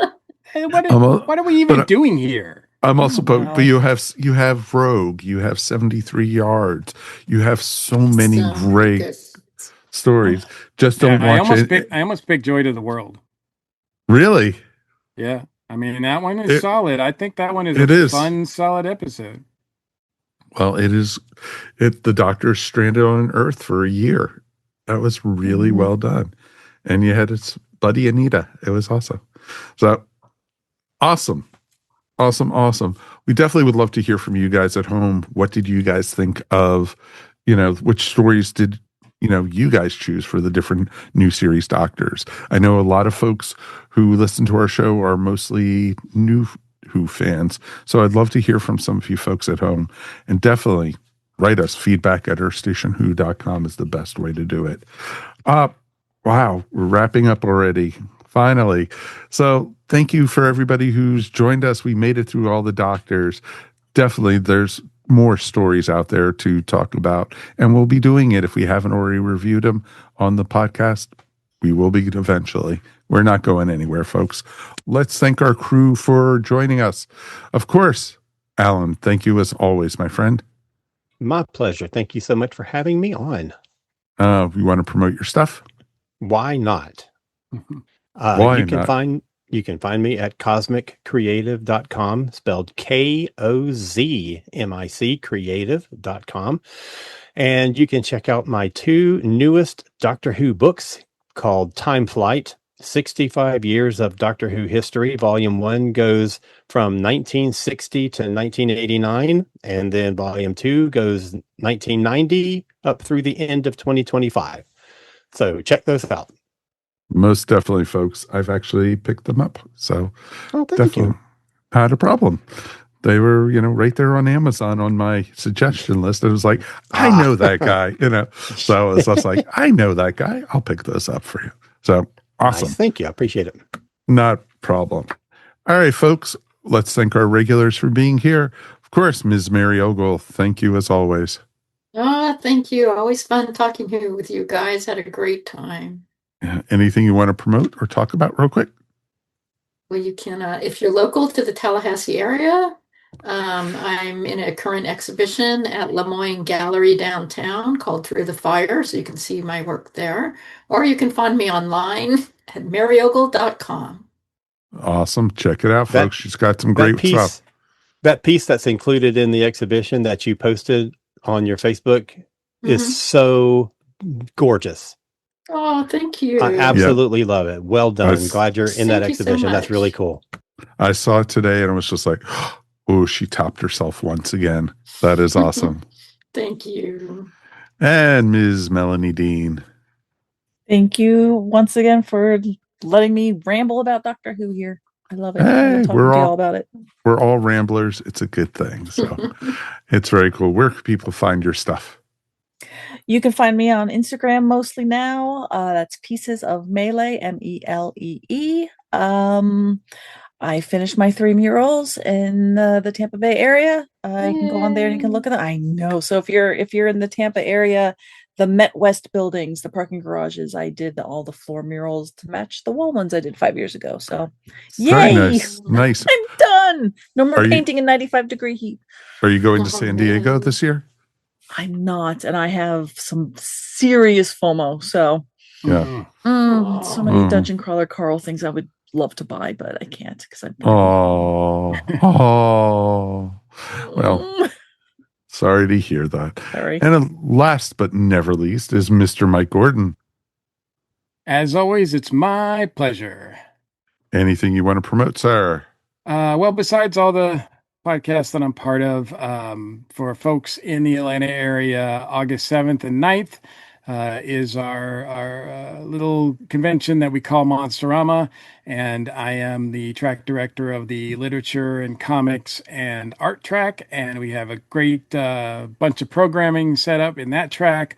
Also, the whole convention, we're celebrating the 100 years of Richard Matheson, who was an amazing. If you guys don't know who Richard Matheson is, definitely look him up. He's you should. He's definitely influential, and so we've got a lot of different tracks are doing programming because he was so influential with a lot of the movies, as well as his original short stories and novels, some of which we'll be covering in our track. And we've got some people who are associated with his estate, as well as some of the movies and other projects he was part of going to be there as well. We've got some other great guests lined up. So just go to monsterama.com and look at the information. But it's, August 7th through the 9th.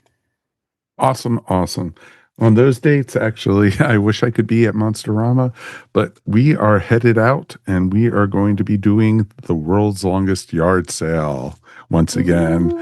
This time we are going to be traveling from Frankfort, Kentucky, all the way down to Chattanooga, Tennessee.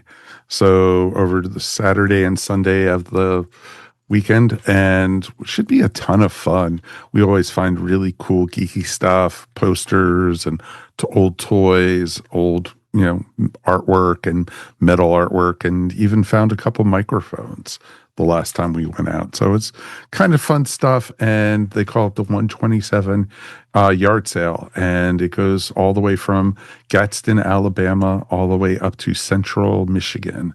So you definitely should be able to check that out. It's over 4 days, and there are actually people who do the whole route. And Not us. We can't. That's just a little bit too far. But it's going to be a ton of fun. It'll be myself, be my lovely wife, Jodie, and of course, our friends Shane and Tyra Burton, and our friend Andrea is going to be coming along. And also, I think my friend Jessica is going to be joining us also, because she lives in Louisville, and she'll just drive over to do one day of it with us. So it should be a ton of fun to do and see. And, you know, we've actually had listeners come up to us when they saw us, because I usually wear like an ESO or an Earth Station Hoop t-shirt on one of the days. And they actually go, I listened to your show. And so it's actually pretty fun when you get that happen. So it's a cool thing to do. Podcast wise, you could always find me over on Tales from Hollywoodland. This last episode, we did Broadway showstoppers. A lot of fun talking about some of our favorite musicals and music that, you know, we grew up with, or in the old guys' place that they got to see as adults. So it's pretty cool. But they got to see people like Ethel Merman and, you know, Sandy Duncan and, you know, all these different folks do Broadway, and it's just amazing to see what their experiences were with it and everything with that. You know, Robert Preston in The Music Man would have been amazing to see on Broadway. And so kind of cool stuff to do. And so definitely check it out. You can find that wherever fine podcasts are found. Want to thank everyone from the bottom of our hearts. Thank you again for watching us, listening to us. Please like and subscribe. That's, you know, the best way to find when we have new episodes out. If you enjoy it, give us a thumbs up over on YouTube, or 5 stars on audio, wherever you're listening to us. And we will be back again, and we would really appreciate it if you feel like helping support us. We do have a Patreon over at ESO Network. Check it out. For as little as $1 a month, you could help support us. And, you know, that way we can bring new content, maybe improve the video, and get, you know, maybe some people to help us out, to help more people find us. You never know how that works. But until then, on behalf of Alan, of course, Melanie, Mary, and Mike Gordon, thank you for listening. My name is Mike Faber, and we'll see you next month on Earth Station Who. Peace and Alan Z, my friends. Bye. Bye. Bye. Bye. We miss you already. You have been listening to Earth Station Who, a pop culture podcast dedicated to all things Doctor Who, featuring talents from throughout space and time. All topics on the show are the sole opinions of the individuals and are to be used for entertainment value alone. You can subscribe to our show wherever fine podcasts are found, or check out our website, earthstationwho.com. Don't forget to check us out on Facebook or Instagram, and if you enjoyed the show, please write to us at feedback@earthstationwho.com. Thank you so much for listening, and we will see you on the next journey of Earth Station Who. Hi, I'm Joe Heath. And I'm Tony Heath. And we host the Watchathon of Rassilon, a podcast about Doctor Who. We cover it all. Classic Who. New Who. The Peter Cushing films. The 1995 cult classic Tank Girl. The unaired pilot of Star Trek. A random episode of the 2003 Teenage Mutant Ninja Turtles cartoon. One time, we just took a hike. And, of course, Farscape. The Watchathon of Rassilon. We swear it's a Doctor Who podcast. This has been a broadcast of the ESO Network. Be part of the crew and help support our shows by donating to our ESO Patreon or by shopping at the TeePublic store, which can all be found at www.esonetwork.com. The ESO Network, your station for all things geek.